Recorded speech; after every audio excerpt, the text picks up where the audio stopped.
I am a psychotherapist, and my patient is about to become the next school shooter. I'd been treating Alex for almost a year, and things started to go sideways around Thanksgiving. Alex had a crush on a girl named Emma, and it wasn't reciprocated. A typical high school romance, a broken heart over unrequited feelings. But there was something more that worried me. Alex wouldn't give up. He persistently asked Emma out despite her repeated rejections.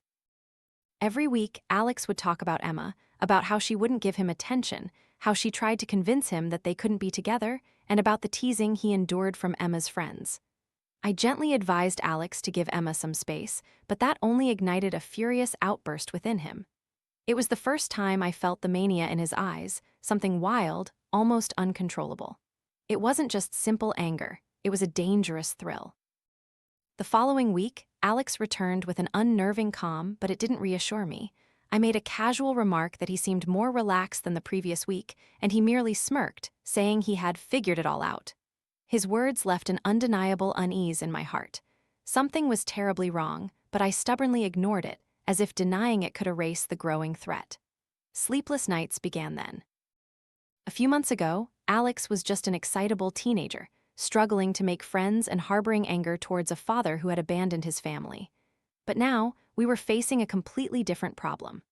Last week, I did something that could cost me my job, a risky decision to ask the receptionist to fake a call and get Alex out of the room. When he left, I grabbed his backpack and began rummaging through it, searching for anything, to confirm my fears. I found an old handheld calculator. The word PRM appeared on the screen, bringing back memories of high school algebra classes. I opened the first program, named Emma. My heart pounded. 1. Who? 2. Where? 3. When? I pressed 1, Emma, Christine, Sarah, Chris, 20 more to make the top 10. 2. Where? Chemistry class or the library, where she often hangs out with her friends. 3. When? December 17th, right before Christmas break like Newtown. I canceled all my holiday plans. My hands were soaked with sweat. I reached for my phone to take a screenshot, and then the door burst open.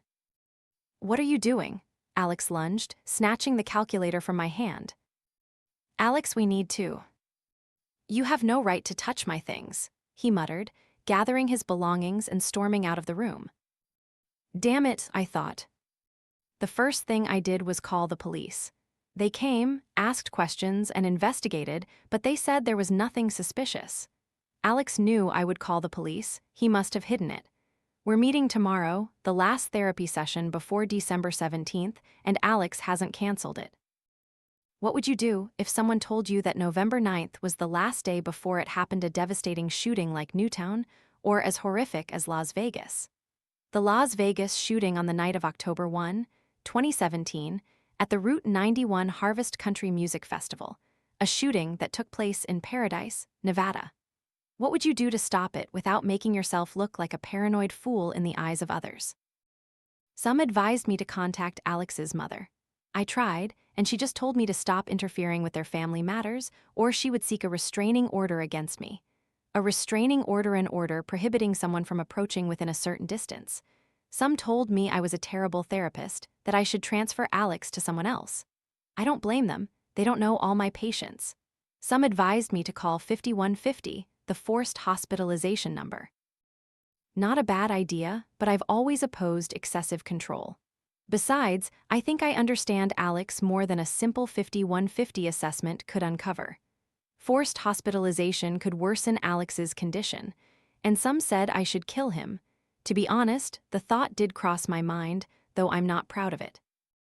A few others advised me to stay home today, but I couldn't. I didn't want to appear on the news, interviewed as a therapist or a neighbor, recounting the warning signs I had missed about a preventable tragedy. No, not now, when children are in danger. The school had hired 2 armed security guards to stand outside my office as Alex, and I began the session. This made me feel safer anyway. They had calmed Alex down and confiscated his bag. Every second you sit in this office is a second you can't do something out there. "Alex," I began, "we need to talk about last week." Alex hung his head silent. "You didn't cancel today's session," I continued. Your mom didn't want you to come here, but you still did. Should I think you've changed your mind? Alex looked up but didn't meet my eyes. I don't want to talk about last week, he replied. I know you almost got your gut shot. My stomach clenched. Yes, he wasn't wrong. All right, I said, then let's talk about something else. What? I bit my lip, deciding to take a risk. Your dad. Finally, our eyes met. Alex's eyes were red and tired. What about that guy? He left a long time ago. Alex, I said, but I think the wound in your heart still hasn't healed. There's no wound, Alex said coldly. Good riddance to that bastard. And Emma, I asked. When she rejected you, you must have been heartbroken, I saw it. It lasted for months. You were very hurt, weren't you? I wasn't, he gripped the armrest, his eyes flashing with anger. She's just a stupid bitch. I don't care what she thinks. Anger is also an expression of pain, I gently said, especially when those pains accumulate. Shut up with this theory stuff, Alex sprang to his feet. I'm a million times better than Emma and my dad. I took a deep breath, keeping calm. What about the emptiness, the depression, the loneliness? What? Alex stood there, looking like a small animal trapped in a cage. What are you talking about? Every day your heart is empty, I said. Your soul can't connect with the world and the people around you, as if it's all meaningless. What if we could change that? Alex's face flushed. His voice suddenly became weak. You can't. Of course you can, I said. Before you carried these wounds, countless others carried similar wounds and they were healed. Bullshit, I bit my lip. Damn it, why am I doing this? A therapist shouldn't be so worried. Even if this world is fake and meaningless, what's the point of hurting others? They deserve it, Alex said. They treat me like trash. Sometimes we're abandoned and rejected, but we keep searching, I said. But Emma didn't become a bully just by refusing a relationship she didn't want. What will you gain from hurting her and her friends? Alex pondered for a moment, then replied, I'll be their god for a day. But then what? I said. No one remembers the shooter's name after Parkland. The Parkland shooting on February 14, 2018, at Marjorie Stoneman Douglas High School in Parkland, Florida, a shooting that left 17 dead and 15 injured. Alex frowned, his lips moving. I knew he was trying to prove me wrong, but couldn't. All I hope is that you give me a chance, I continued. We can turn emptiness into wholeness and alienation into harmony. You have nothing to lose. Alex paced the room. The moment seemed to stretch on forever. Finally, he stopped and mumbled, Okay. My heart lightened. I had just shortened a year of therapy into 5 minutes. At least something had changed. But then Alex added, But I don't want to hear about it. Alex, I promise to help you, I interrupted before he could change his mind. But a quick therapy session isn't enough to solve a lifetime of problems. Maybe right now you're filled with hope, but that mood will change tonight, tomorrow, or next week. What the hell are you talking about? I looked him straight in the eyes. I want to supervise you 24/7, I said. Will you agree to voluntary hospitalization? I'll be with you all day to help you get through this. Alex stared at the floor, then at the door. Nothing will change. Yes, it will, I said. We won't. I mean, I'm not the one you need to lock up, he said. I won't be pulling a gun in school with those guards outside. What do you mean? I frowned. So we changed the plan after you found out about the calculator. What? I was stunned. Alex, who is we? What plan? I was just going to distract you and keep the guards on this side of the building, he said. Distract from what? I repeated, my heart pounding. Until he got to the library. Before Alex could finish, I jumped up and ran towards the fire alarm, but the bell was already ringing. A few weeks later, the victims' bodies had been removed and classes slowly returned to normal. I started clearing my desk, my mood heavy. Yes, I was fired. They always fire therapists when things like this happen. You should have noticed the underlying risk, they said. Those risks were right in front of you, they added without a trace of pity. The reason the school gave for my dismissal kept replaying in my mind. Reckless behavior that led to unintended consequences. It sounded like everything was my fault. Maybe I was reckless. I'm not sure. I certainly didn't act as one would expect a therapist to act when faced with a school shooter. but at least I tried. If you really want to know what happened after the alarm went off, I'll share it here.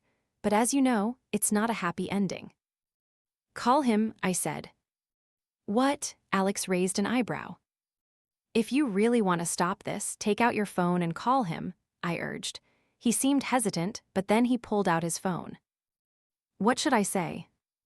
Tell him you slipped away with a gun from the guards outside, and you want him to wait for you so you can join in the fun. The last words made my stomach churn, but I knew I had to say them. It's crazy right now, Alex. Just as Alex raised the phone to his ear, one of the security guards burst into the room. I quickly stopped him and whispered, "It's not Alex." What? There's another shooter, I said, while Alex mumbled into the phone. You need to stay quiet and let Alex make the call. No, I can't do that. He stepped forward, looking panicked. We need to wait for the police. I followed him. Listen, the library is at least a 60-second sprint from here. How many unarmed students will become victims in that minute? Here. He looked around the room nervously. Alex is just buying time, I said. Every second counts. You have to trust me. I understand, Alex. He took a deep breath and nodded slightly. I could feel the relief in his eyes as I took responsibility for him. Something urged him to agree. I glanced at his badge. Dave, I said, you need to listen to me. Everything will be okay. Dave nodded slightly again. Dave, where's the other guard? I don't know, he replied, trembling. So God, I muttered. You called 911, right? Yes, Dave said. They'll be here in 3 minutes.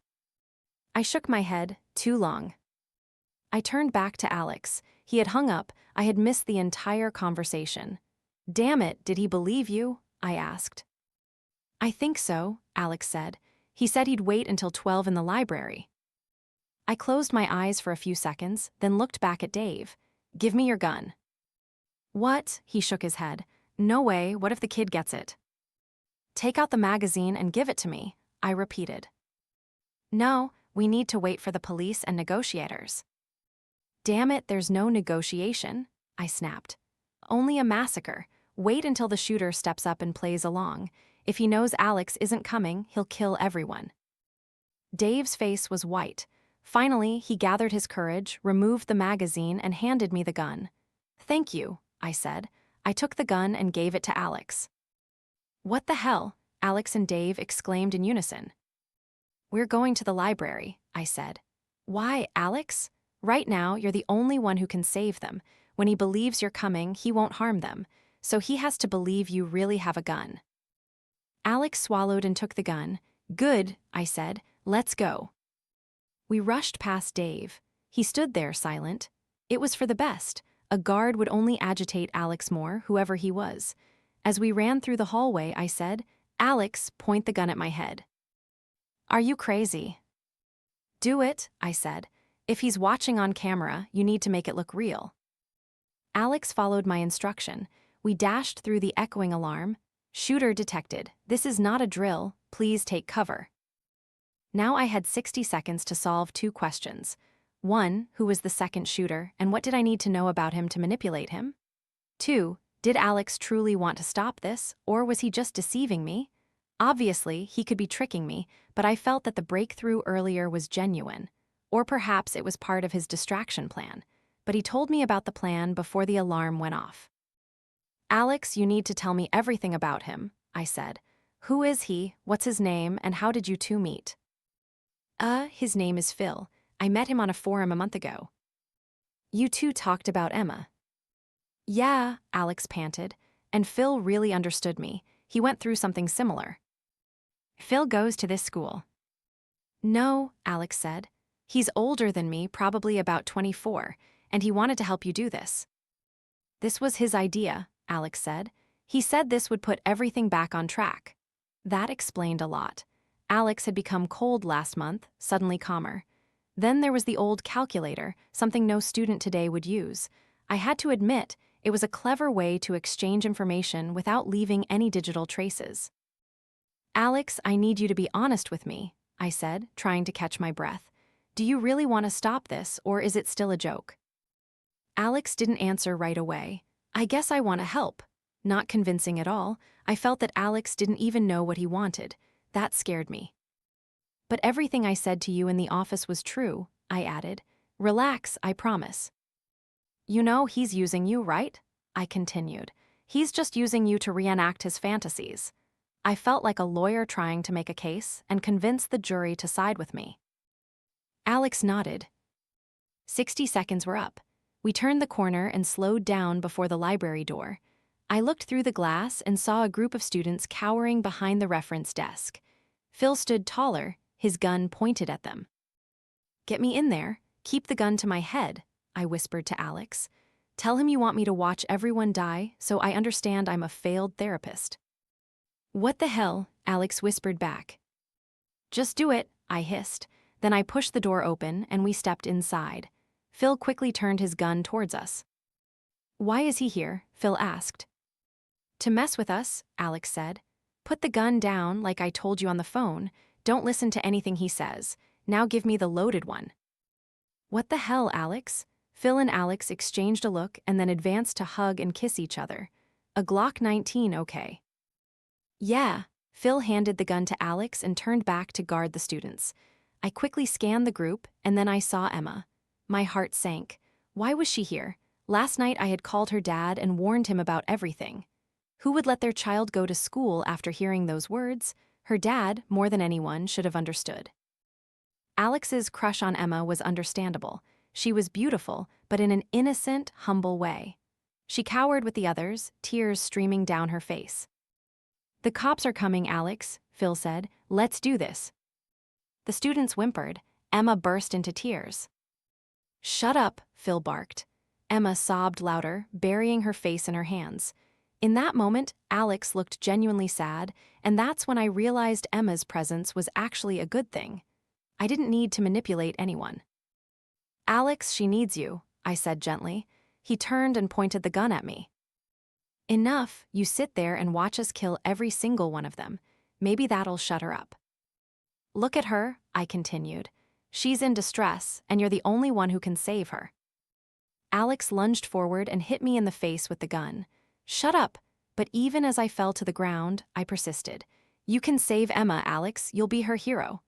I looked at Emma and raised an eyebrow, signaling for her to join in the act. Save me, Alex. Yes, that's it. Finally, I saw the soft expression on Alex's face, just like when he was in my office. Come on, just kill them, Phil said. Did you forget what she did to you? Save me, Alex, Emma repeated through tears. I need you. Are you kidding me? Phil burst out laughing and pointed his gun at Emma. Here, let me start, Emma shrieked, and then a gunshot rang out. Before I could comprehend what had happened, Phil was on the floor right beside me, a pool of blood spreading from his head. I looked up to see Alex standing over us, his face white. You did it, I whispered. You did it, Alex, you saved her. His eyes welled up, but I knew Alex wouldn't cry. Alex, you're her hero. You saved Emma. Alex's expression remained soft. That was exactly what we needed to maintain until the police arrived. I knew I was in trouble, but in my book, one dead killer was better than 12 other innocent lives. So, call me reckless if you want. But when the sirens faded, I knew I could sleep well tonight. Before I could process it, another gunshot rang out and Alex collapsed on top of me. I felt something warm spreading across my chest. What? I looked up and saw Emma standing over us. He's not my savior, she screamed. Emma, I need you to calm down. He's just a crazy stalker, she sobbed. Because of him, I'm even afraid to go to school. I understand, I said, still sitting on the ground, Alex's blood spreading over me. Put the gun down now so no one else gets hurt, okay? I won't, she shook her head. My dad gave me this gun last night and told me to use it if anything happened. You should have been able to stop this. You shouldn't have used me as a pawn. I can't trust you. I won't trust anyone. Her dad had been in the military, and it seemed he took my warning very seriously. You're safe, Emma, I said. Calm down, I promise. She wiped away tears. I don't even know what safe feels like anymore. I just want to make sure the police don't hurt you if they see you holding a gun, I said. Can you throw it across the library? She sniffled, considering for a few seconds, then Emma nodded and threw the gun away. I breathed a sigh of relief. Immediately after, the police stormed in. There were screams and cries, but I didn't pay much attention. Instead, I looked into Alex's eyes just inches from my face. His eyes were sad, but I also saw pride. I saw the face of a young boy who tried to atone in the way he could. I stroked his eyes and whispered, "I'm sorry." So, as you can see, the truth is quite complicated. Reckless, maybe, but I'm convinced Alex's phone call saved 12 lives, even if the cost was my patient's life. Perhaps you think I should have let the negotiators do their job. I guess they'll never know. Perhaps you think I was manipulated and controlled, but I could only do what I did because I don't believe people will always do the right thing. Perhaps you think this will scare me away from my profession, but I've seen it all. A woman who locked her ex-lover up as a sex slave. A PTSD patient who gave me nightmares. A couple who accused each other of abuse and only one was telling the truth. A Pizzagate conspiracy theorist doing something terrible. An OCD patient whose loved ones would be harmed if he missed a ritual. And a boy who believed he was molested, not by a priest, but by God himself.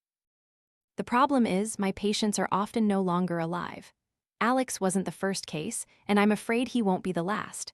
Sometimes I wonder if I am a bridge for people like that, or perhaps that's just the price of treating patients who are truly sick. I packed my belongings and looked around the office one last time. I'll miss this place and my colleagues, but I'll soon find another place to work. I will never stop helping others. I am a psychotherapist, and my patient has OCD. Every time he forgets to perform a ritual, something bad is bound to happen. Love one, love two. Phil placed his hand on his left chest, holding first one finger, then two, as if redefining the concept of peace in his chaotic world. Then he nodded and whispered the last phrase, as if this apology was the only thing keeping everything from falling into an abyss. "Sorry for bothering you." I sat opposite him, maintaining a calm expression while doodling a familiar, cool-ass figure from my school days. This action did nothing but make the patient feel like I was paying attention, trying to understand, though in reality it was just to make them comfortable. "How often do you do this, Phil?" I asked, my tone calm. "Every 5 minutes," Phil replied, his eyes filled with exhaustion, as if each ritual was a battle with an invisible enemy. He had a messy beard and a weathered face, looking much older than his actual age. 5 minutes, I repeated, trying not to show too much surprise. Such frequency was rare, even for an OCD patient. "After performing the ritual, do you feel relieved?" Phil shook his head, desperation evident in his wide, unresponsive eyes. "Never." "What are you afraid will happen if you miss the ritual?" I asked, my tone gentle, encouraging him to open up. Phil closed his eyes, shaking his head as if unwilling to face the haunting fear. "Phil, you can tell me," I encouraged. "That's why I'm here." Phil took a deep breath. His voice trembled as he replied, "The man with 2 knives." Fear of death or being murdered are common manifestations of OCD, but I knew that for Phil, this fear was not just a fleeting thought. For him, it was a living nightmare, present every day. "That sounds terrifying, Phil," I said. "Can you tell me more about that man?" Phil swallowed, his gaze distant. "If I miss the ritual, he'll come at midnight then?" Then, I gently interrupted, not wanting to push him deeper into his fear. "I don't want to upset you." I turned to Anne, Phil's wife, who sat beside him, nervously rubbing her husband's knees. "Anne, how does this affect you?" I asked, trying to get her to open up. "It must be very difficult to watch your husband suffer like this. You must worry every day, especially when Phil goes to work or travels." "He never leaves the house," Anne said softly, her voice filled with resignation. "This is the first time he's left the house in 3 years. He's been sick all the time." Phil was terrified, and my new assistant, Noah, opened the door, breaking my train of thought. "Noah, I'm in a therapy session," I reminded, trying to hide my displeasure. "I'm sorry, but the school called," Noah stammered. "It's an emergency. They want to talk about Emma's trial." I shook my head, feeling the interruption was ill-timed, but still apologized to Phil and Anne before standing up. "I'll be right back." As I left the office, Noah was still standing there, staring at Phil and Anne as if he hadn't learned to respect privacy during therapy sessions. But I didn't have time to scold him now. Outside, I called the school. They wanted me to testify in Emma's defense at the trial, which I had intended to do. But I understood that they were afraid I would blame the school as a form of revenge for firing me. But revenge is too petty, especially when the price of that revenge is the entire future of a young girl. I hung up the phone and returned to the office. "Sorry for the interruption," I said as I sat down. "Now, there's good news and bad news. The bad news is that Phil has a severe level of OCD. The good news is that you're both here to get help. OCD is completely treatable." Phil leaned forward, his face tense. "Can you stop him?" "Yes," I replied with confidence.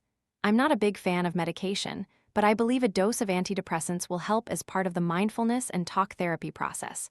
Just a few months, and those rituals will be a thing of the past. My team will be here to help you." I didn't want to introduce Phil to my colleagues too early, but this was a fairly typical case of OCD, and I thought I was more suited for unusual cases.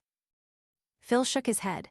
"No, I'm sorry, no, I won't take medication. I can't stop doing the ritual." "Of course you can," I said, trying to stay calm. "We will help you." "No," Phil said, his voice firm. "If I stop, he'll be back just like last time." I was starting to get annoyed. "Phil, that's why." "Show him, Phil," Phil said to his wife, his voice urgent. Anne winced, gently shaking her head as if unwilling to face it. "Please, Anne," Phil pleaded, his eyes begging. "Let's show him." Anne closed her eyes, her face pained as she lifted her shirt. On her body were dozens of stab wounds, unhealed scars, evidence of the horror Phil carried in his heart. Before I could react, Phil raised his hand to his left chest. "Love one, love two. Oh God, it's been 5 minutes already? Sorry for bothering you." I poked my head out of the office door. "Noah, what's my schedule for this afternoon?" He pulled out his iPad, quickly checking the calendar.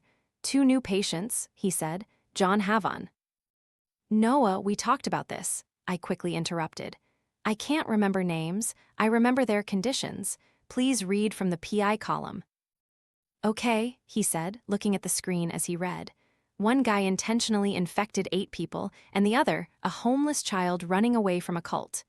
After reading, Noah raised his eyebrows. "Oh my God, doctor, welcome to the wonderful world of pro bono work." "Noah, huh?" I chuckled softly. "Please reschedule them for next week. I need a little more time with my current patient. Both of those other patients sound interesting, but the homeless child is probably hallucinating from drugs, and for the HIV guy, the court has already issued an order, so he probably won't harm anyone else. Right now, Phil needs my attention." I returned to the office to find Phil and Anne hugging. They were probably the most exhausted couple I had ever treated. "Anne," I said softly, "I've seen evidence of assault, so I have to report it to the police. Do you understand?" "Don't report them," they both shouted in unison, their voices filled with urgency. "That's not an option. You can't do that." "Why?" I asked. "Because if we report them, they'll kill Phil." I was stunned. "Why do you know they'll kill Phil?" "Because of Eleanor," Phil replied. "Eleanor, our daughter," Phil said softly. "She had the same illness as me, OCD." "It's not OCD, Phil," Anne interjected firmly.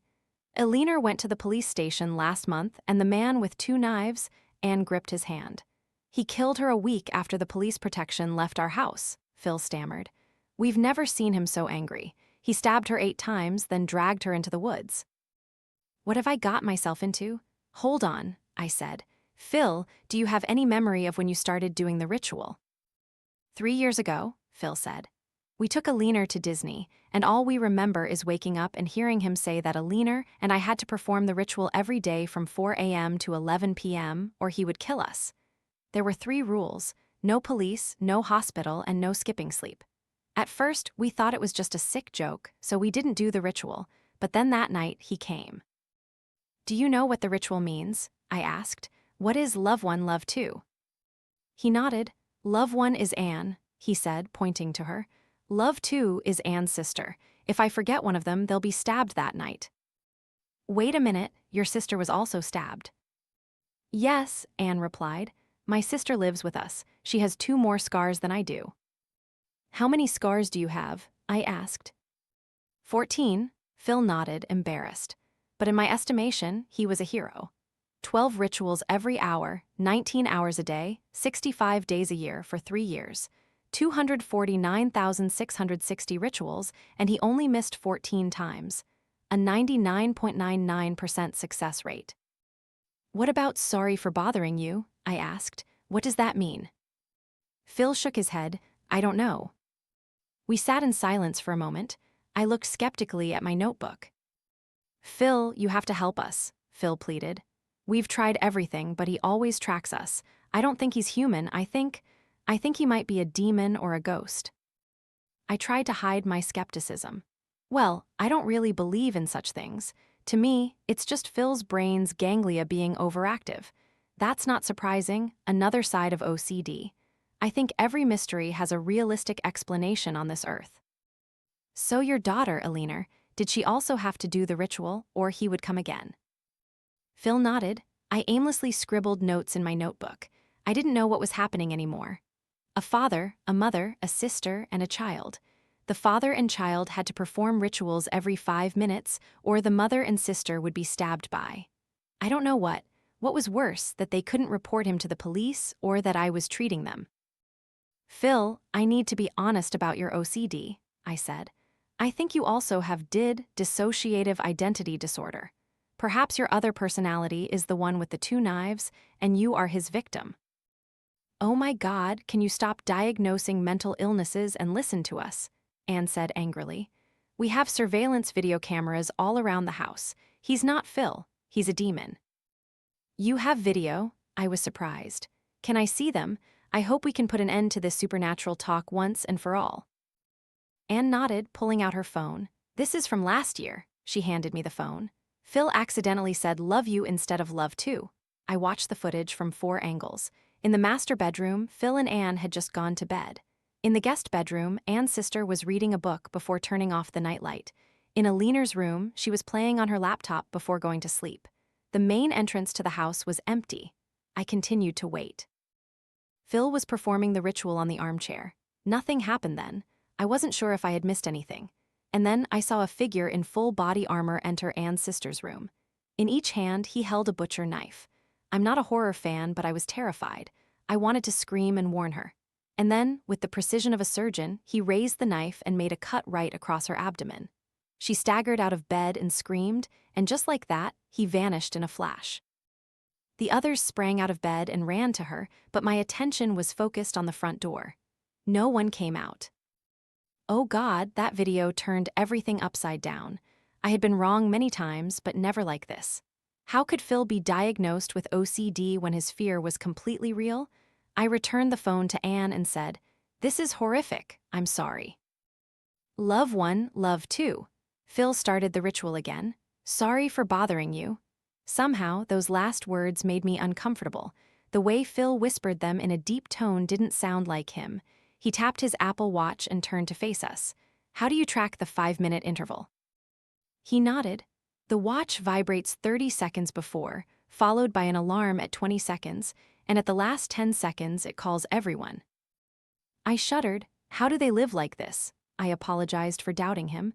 How terrifying this must be to live with. "We have video of Alina too," Anne said, tears welling up. "This is when he dragged her away."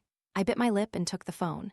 For the next few minutes, I watched the family perform the evening ritual. That night, he reappeared. This time, he entered Alina's room and covered her mouth. She tried to make a sound, but no one in the house heard her. Then he started stabbing repeatedly, as if punishing her. And then her body went limp. He dragged her downstairs and out the front door. I turned off the phone and pushed it towards Anne as if it were a curse that would haunt me. What have I got myself into? "You've searched the house for him, right?" I asked. "Because he doesn't enter or leave the house each time he appears." "Of course," Phil replied. "I told you he's not human." I swallowed. I completely understood what was happening, but I was a man of science. "I'll be okay if we try my way, a scientific approach, just a few controlled experiments. If it doesn't work, then go find a ghost hunter or switch experiments." Phil looked scared. "I want to access your security system," I said. "I think he might be accessing the system to know if you're doing the ritual. I want you in a sealed room with me. We'll try different ways of doing the ritual, if he doesn't know you're doing it." He always knows, Phil protested, and he'll hurt them. Anne clutched Phil's hand. What are we going to do, Phil? Please, she said. We have to do something. I can't live like this anymore. Phil took a deep breath and nodded. So what do you want us to do, Phil? I want you in the office with me for a few days. I'll get blankets and pillows, I said. Anne, I need you and your sister to act completely normal, even when Phil is gone. If anything unusual happens, call me immediately. They both nodded fearfully. After answering a few more questions, I saw Anne out of the office. Noah, can you work a few extra nights? I'll pay overtime. I need someone to guard the door to make sure no one. Of course, Dr. Harpy, he said. I glared. It's Harper, I said. Harpy is a rude, stupid woman. Noah blushed. Oh, okay. Experiment 1, control group performs ritual. First, I needed a baseline. What would happen if Phil performed the ritual exactly every 5 minutes in my office, under my sole observation, with no one else around? And that's what Phil and I did for the rest of that afternoon and evening. I just sat opposite Phil and watched him perform the ritual exactly every 5 minutes. Phil performed the ritual, and he was aware of his duty and purpose. Somehow, it both bothered and inspired me. Finally, the clock struck 11, and I looked back at the camera monitor on my laptop. Anne and her sister were still in bed. Nothing happened the rest of the night, fortunately for the man with 2 knives. Tomorrow we'll do something more interesting. Experiment 2, experimental group forgets love 1. Today, I want you to omit the love 1 part, I told Phil. Phil looked at me with pain. No, please, he won't hurt them. He won't even know you've omitted a part, let alone which part, I said encouragingly. It's just the 2 of us in this room. Phil took a deep breath, nodded, but the next 8 rituals were still performed in the same pattern. Phil, I promise everyone will be safe, I said. Don't you want to save Anne from her current predicament? Phil looked up at me, then closed his eyes. Okay. We waited another 5 minutes until his Apple Watch lit up. I leaned forward expectantly. Love 3, love 2, sorry for bothering you. Phil sank back into his chair and burst into tears. Oh God, he said, I've hurt her again. I rushed to comfort Phil. You're helping her, I said, and you 2 won't have to endure this anymore. Phil continued to perform the ritual correctly for the rest of the day. I returned to the monitor and watched Anne and her sister's evening routines. Phil refused to watch with me. They went to bed. Nothing happened. I knew it, I thought. That man doesn't know everything. He only knows by watching the camera screen. But then, out of the corner of my eye, I saw something on Anne's monitor. It was him. How? I grabbed my phone and called Anne, but she didn't pick up. Damn it, I muttered. What's wrong? Phil asked. Call Anne's sister, I said quickly. I looked at the screen. The man walked like a robot towards Anne. It was him. I heard Phil speak into the phone. He's coming for Anne, and then he hung up without another word. Why did he hang up? It's no use, Phil said helplessly. No one can stop him. My heart pounded. I turned back to the video as the man drew closer. Wake up, Anne. I stared at the screen, my lips moving. Get out of there now. Then I saw him plunge the knife into Anne's thigh. God damn it. I kicked the trash can across the room. How could he know we didn't? He's not human, Harper, Phil said. I shook my head and stormed out of the office. Noah, I shouted. Yesterday, when I called the school, did anyone go in or out of the office? No, doctor. He shook his head, his eyes wide. Noah had never looked at me like that before. Then why did he know? I repeated in a whisper, turning back to the office. Noah spoke again. What if he really is a demon? I turned back to him. Noah, you listened to the therapy session earlier. Come on, he said. I have experience in psychology. You only took Psych 101 in college, I said, annoyed. I don't have time for this. What if he really is a demon? Noah said. He's not a demon, I snapped, turning back to my office. Someone was eavesdropping on us, and that's when the idea suddenly struck me. Oh my God. I went back into the office and approached Phil. Phil, I'm sorry for disappointing you, I said. Now I'm going to get us dinner. I'll be right back. Before Phil could reply, I pressed my finger to his lips. He reached up, touched his Apple Watch, unclasped the metal band, and placed it silently on the table. I removed my finger from Phil's lips and gestured for him to follow me out of the office. Phil complied. "What's wrong?" Phil whispered as we entered the waiting room. "I think someone is eavesdropping through your watch," I said quietly. "You always wear it, right?" "Yes," Phil nodded. "Every day, always." "Oh," Noah sat behind his desk, nodding seriously. I gently tapped my notebook on his head. "So much for demons." "But who could be eavesdropping on me?" Phil asked. "I don't know," I said. "But we've bought ourselves some time. He thinks you're in the office alone, and you don't need to do the ritual until morning.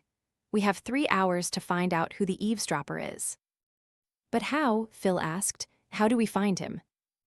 "I've spent so much time playing detective, so much so that sometimes I forget I'm actually a psychotherapist," I said.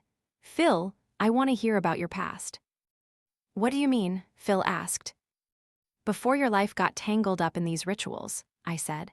"Who were you? What was life like? Any enemies, bitter ex-lovers, failed business deals? Did you owe money to gangsters?" "Noah," I said seriously. "I don't remember," Phil shook his head. "I forgot everything before that trip to Disney. We woke up disoriented, feeling like someone had drugged us." "You don't remember anything about your life before that?" Phil shook his head. I pondered for a moment, then said, "Have you ever been hypnotized?" Phil raised his brown eyes, like stage magicians do, and then made to do funny tricks. "No, that's stage hypnosis," I said. "In therapy, we use hypnosis to calm patients and access deeper states of mind. You're controlling your mind and body very well. Some people would call this pseudoscience, but I've seen patients recover forgotten memories through hypnosis." "I'll try anything," Phil said. "Great," I said. "This isn't an ideal environment, but we don't have much time, so let's do it now, okay? Noah, dim the lights." Noah eagerly jumped out of his seat and turned off the lights. Then he returned to his desk. I looked at him, then pointed to the front door. "Go out." "Oh, come on, I'll stay," Noah said. "I won't make trouble." "Noah, it's okay," Phil said softly. "I don't mind." Noah smiled brightly. "Tell it to him." I rolled my eyes, then turned back to Phil. We sat on the chairs in the waiting room, and I began the hypnosis. You wouldn't perform it with a swinging watch like in the movies. Typically, I would use a gradual relaxation method, but we only had a few hours before Phil had to restart the ritual, so Elman was probably the best choice right now. "I want you to close your eyes and imagine you're very, very tired," I said softly, as if he hadn't slept in days. "So tired you can't lift your eyelids, and finally your head rests on a soft pillow. Finally you can rest, and then the dream begins. The more you try to lift your eyelids, the heavier they become." Phil closed his eyes, and we continued like that for a few minutes. "Now, when I release your left hand onto your lap, the trance will deepen tenfold." I gently lifted Phil's left hand and slowly lowered it onto his lap. Phil stirred slightly from side to side. We did the same with the other arm, then began counting clouds. With each cloud drifting away on the breeze, the trance would deepen another level, deeper, deeper still. And after the next few minutes, I was completely sure Phil had fallen into a hypnotic state. Fortunately, many people cannot use this method because their minds always want to prove the hypnotic suggestions wrong. I am one of them. "Now, Phil," I said in a calm voice, "tell me about your childhood." Phil breathed softly. "I don't remember." "It's okay," I said. "What about the trip to Disney with your daughter, Alina?" Phil's face relaxed into a sad smile. "I love her." "She sounds very important to you," I said. "What did she like about Disney?" Phil swayed gently. "I don't remember." This hypnosis case was unusual.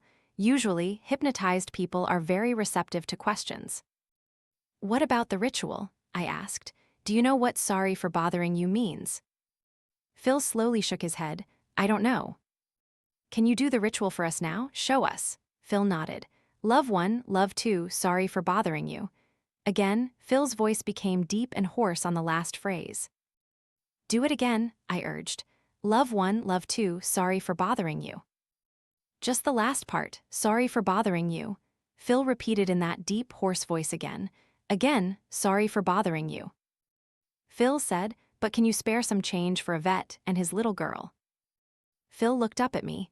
I stood frozen. A veteran and his little girl? A few coins? Had Phil ever been homeless or something similar?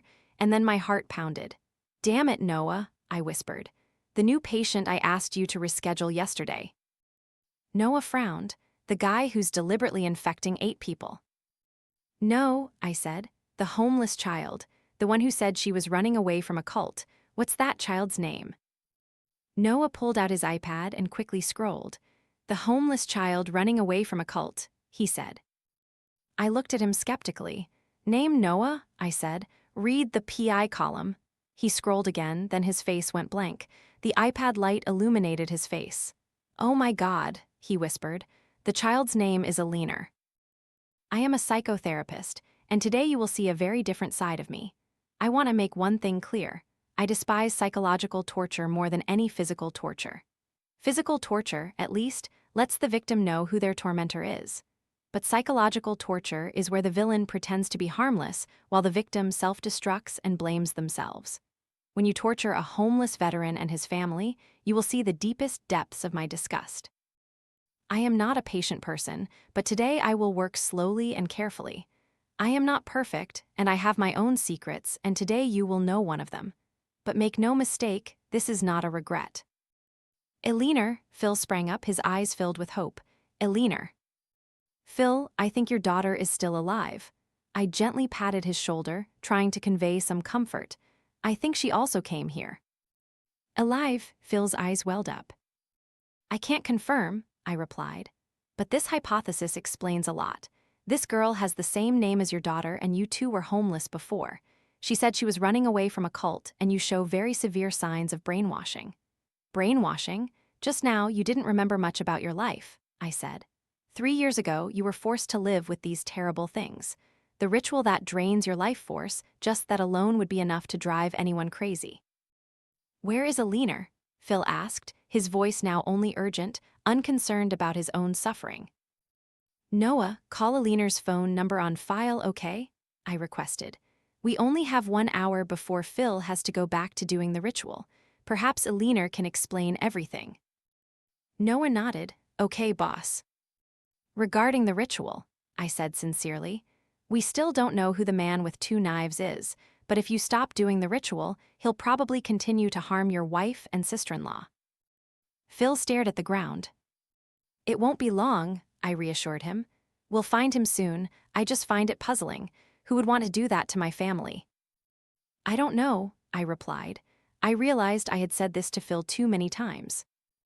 I just want to see my daughter again, Phil said. After I hypnotized you, do you remember anything more? I asked. Anything. Phil shook his head, his eyes blurry. I'm sorry. Time was running out. I turned back to Noah. Did you manage to call her? No, doctor, he said. I tried 5 times, but she didn't pick up. Let me try, I said, going back to my desk. Maybe she'll recognize my number from the call log. Let me. Noah gently offered. Let me do it. You still have to take care of Phil. Thank you, I nodded and returned to Phil. Do you want to try hypnosis again? Of course, Phil said, if you think it's necessary.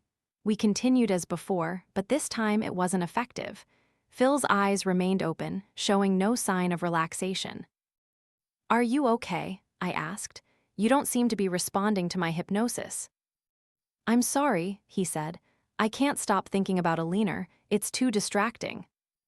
Don't blame yourself, I comforted him, but I knew that further hypnosis was useless. Time was running out, and there were only 45 minutes until the ritual had to start again. I sat down and reviewed the camera footage, trying to find clues. I rewatched the clip of the man stabbing Anne many times until I couldn't bear it anymore. Who was he? Full body armor? A gas mask? A mystery. I turned to Noah. Still no call? Noah jumped up from his desk, startled. What? No, I couldn't. Were you asleep? I rushed towards him. Give me the phone, Noah. I called. I snatched the phone and Alina's file from his hand and dialed. Hello, the other end picked up after 2 rings. My heart skipped a beat. Alina. Yes, who is this? It's the middle of the night.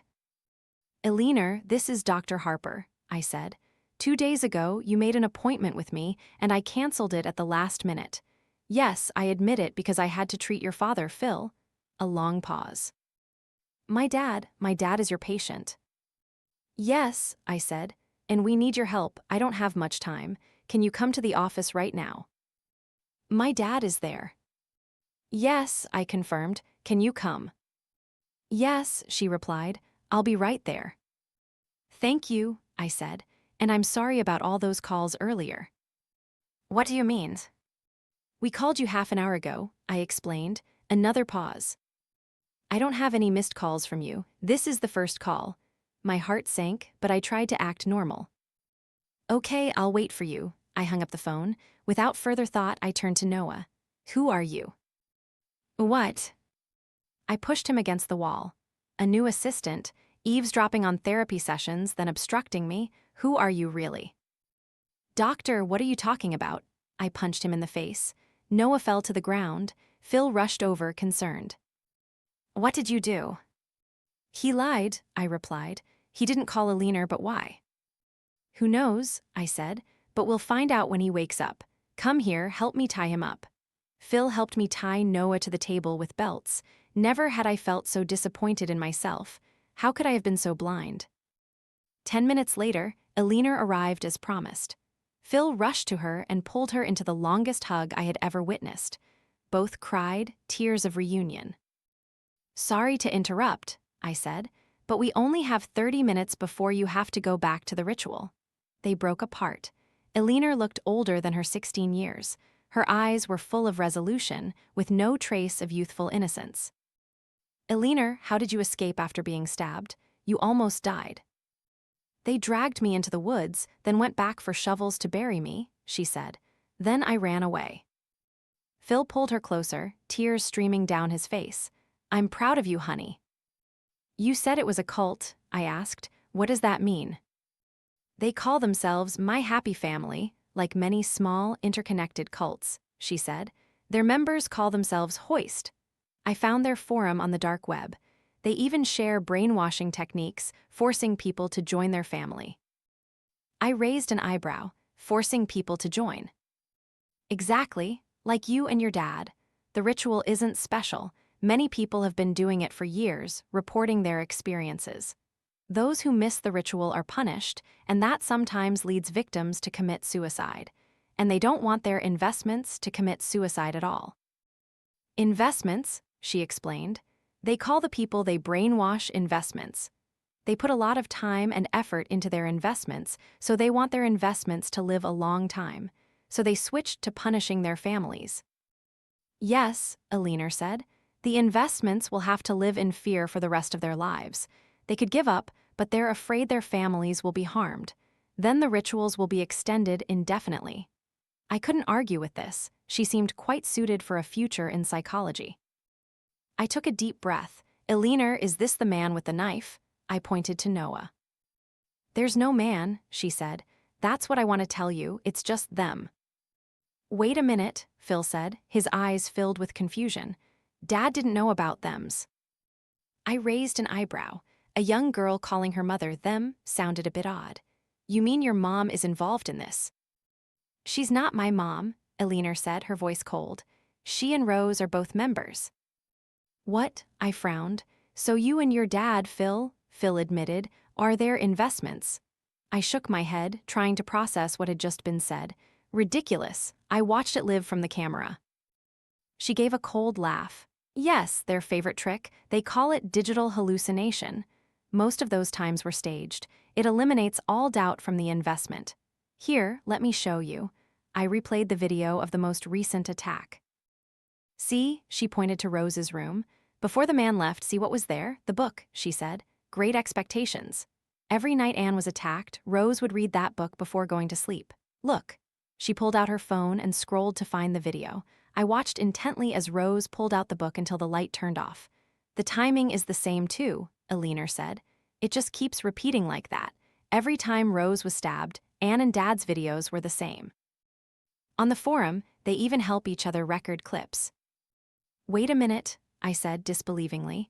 Phil, before Anne was stabbed, I told you to call Rose, didn't I? Yes, Phil said. What time was that? Phil opened his phone and scrolled through his call log. 0:47. I fast-forwarded the video to 0:46 and watched intently. A minute passed after the man entered Anne's room. Rose was still fast asleep in her room. And then, at 0:47, when Phil was supposed to be talking to Rose, Rose in the video was still fast asleep. "What?" I exclaimed. "So there's no man at all," Eleanor said. "It's just them. They dress up and stab anyone whenever ritual is missed." "Crazy," I said. "How can they stab each other? Why not stab another investment?" "You know what codependency is, right?" "Of course," I said. "When someone is emotionally dependent on another in a negative way, the other person is responsible for the patient's happiness, and then they become dependent on love, right?" "Yes," I said. "Get to the point." "So they make the investments feel guilty every time they're attacked, and that makes the investments love them. That's why I asked for an appointment," Eleanor said. "I mean, I knew what was happening to me, but I couldn't escape the self-reproach. It's a scar on my heart, not a wound from a knife. It's like a beast choking my heart." I felt my blood boil. "They won't get away with this," I said. "Call the police. We have enough evidence to put them in jail." She shook her head. "They know all the police's plans," she said. "They even have a sub-forum about it. They always escape the law because their defense against it is just homeless people or addicts who have been brainwashed. Can't the police get their IP address or something?" I said, agitated. "Have Anne and Rose ever posted anything on there?" "Yes," Eleanor said. "I found the forum from there. I found the forum on Anne's computer the day you called the police. She left the computer open, and I recognized the story about that Disney trip in the posts they made." "Excellent," I said. "Show me the posts, and then the police will find the IP." Eleanor looked at me with a mocking smile. "There's no IP address," she said. "That's the dark web, remember." I gritted my teeth. "They won't get away with this." "At least we're safe," Phil said sadly. "At least my daughter is okay." "But they'll continue to hurt other people," I said. "It's only a matter of time." "I'm sorry, Dr. Harper," Eleanor shook her head. "Maybe we can't win." I paused for a moment, then said, "What about playing their own game against them?" "Phil, I'm sorry to report that we'll be monitoring you 24/7, I said. "I was wrong about that, man. I think your family is in an extremely dangerous situation." "What?" Phil stammered. "You can't lock me up. My wife needs me by her side." "I'm only keeping you for a little while," I said, "until we can conduct some new experiments." "No," Phil protested. "No experiments." "There's something else watching you," I said. "But I think you were right about the hypothesis that man isn't human, but I have to clarify it so your family can find peace again." "No," Phil sobbed. "No, you can't do this." He continued to sob and yell into his Apple Watch until we left the office and returned to the waiting room. "Good job, Phil," I said softly. "You have a talent for acting." "Thanks," Phil said. "So now they'll think they're still in control of their investment, and they'll wait for me instead of finding another victim, right?" "Exactly," I said. "And I'll be able to continue monitoring them until we gather enough evidence to hand over to the FBI. I think we can really open a big investigation now." "What about Anne and Rose?" Eleanor interjected. "You think they won't harm each other?" I quickly said. "They won't if they know this can go on indefinitely." "No, I mean they'll come to the office," Eleanor said. "They'll ask where Phil is." "So let me be clear," I said. "I'm very persuasive as long as I know the other party's motive, and thanks to you, I know it now." Both of them nodded. "Phil, I have one more question," I said. "Why did you come to my office for therapy in the first place?" Phil looked down, embarrassed. "Anne suggested it," he said, "because I was so broken after Eleanor left. I thought it was because Anne cared about me, but maybe she just wanted to make sure her second investment didn't die." Eleanor turned back to me. "They might think they can trick you with digital hallucination. That's how you'd confirm the fake story, and my dad wouldn't have any doubts anymore." I bit my lip tightly. "They're so despicable." Suddenly, something stirred behind the desk. "Oh my God, Noah!" I quickly turned back to him. "What's wrong?" Noah asked, startled. "Nothing," I said quickly. You passed out. He frowned, thinking for a moment. The doctor hit me.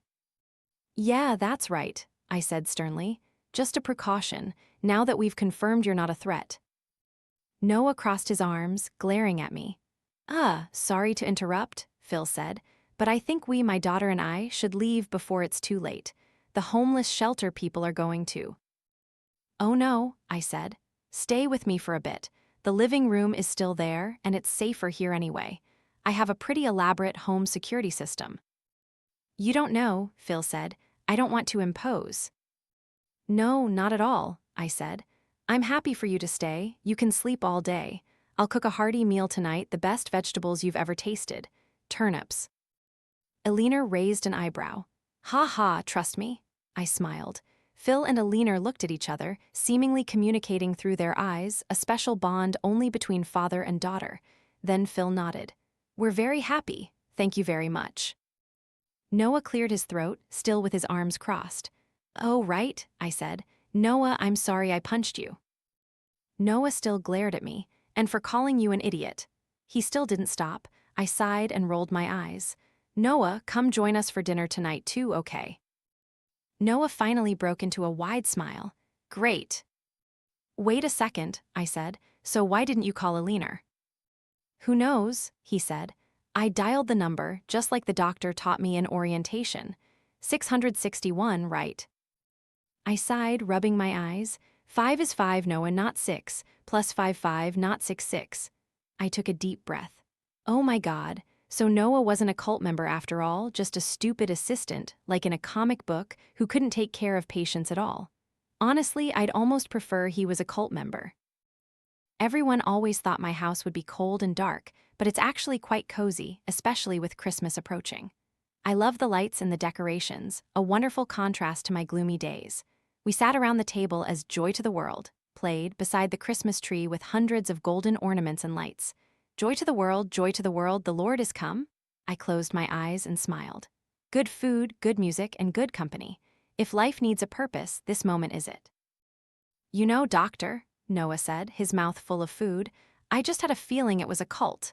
Compared to Noah's table manners, you wouldn't think Phil and Alina were two people who had been living on the streets. Noah was already on his third plate. And heaven and nature sing. You said he was a demon, I barked. But that was my third theory, Noah, he said. The one before that I guessed was the mafia and the cult, whatever. I frowned. Alina, put your phone down, honey, Phil reminded. I looked up and saw her typing. Wait a minute, Dad, she said. Look at this, they're posting about it. Joy to the world, the Savior reigns. I leaned forward, curious to hear more. Anne and Rose. Yes, she replied. They're posting about Dad being involuntarily detained and unable to continue the ritual. They're asking if they should continue to ignore and hurt each other while waiting for Dad to be released. Did anyone reply? Phil asked. Tons, she said. A bunch of crazy top comments told them to keep going because finding new investments is too much hassle now.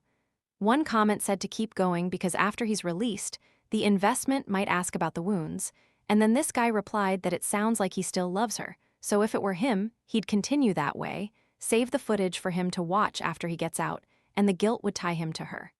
Crazy. Phil shook his head. Alina, put your phone down. Dr. Harper cooked this meal for us. Let the angel voices. It's crazy, she said, biting into a steak. Everyone is telling them to continue. Seriously, I think they're going to keep stabbing each other forever. That's what we're aiming for, I muttered, scooping some potatoes onto my plate. Yes, exactly. I wrote all those comments, I thought, and a few more. As I said, revenge is always interesting. Sometimes justice just needs a little catalyst. He rules the world with truth and grace. Noah handed me the pumpkin pie. I am a psychotherapist, and my patient is being molested by God. Elliot has burns around his genitals. Elliot's mother, Ruth, sobbed into a handkerchief while the boy stared at the ground. Elliot, I said softly, can you tell me about those burns? He still looked down. He won't talk, Ruth interjected. I hoped he could see a female specialist. The two men last time scared him. I nodded. That's a normal psychological response for victims after they've been sexually abused, I said. Elliot, you can trust me, okay? I'm here to listen to you. But the boy didn't respond. Show her, sweetie, Ruth turned to Elliot. The mark's near your inner thighs. Elliot closed his eyes. Please, sweetie. The boy grabbed his pant leg and lifted it just enough for me to see the red and white burn marks. All right, I said quickly. I believe you, you can put it down now. Ruth started sobbing again. Do you have any idea who could be doing this? I asked. Father Michael, she said almost immediately. The priest at your church? I asked. He's the choir director, Ruth replied.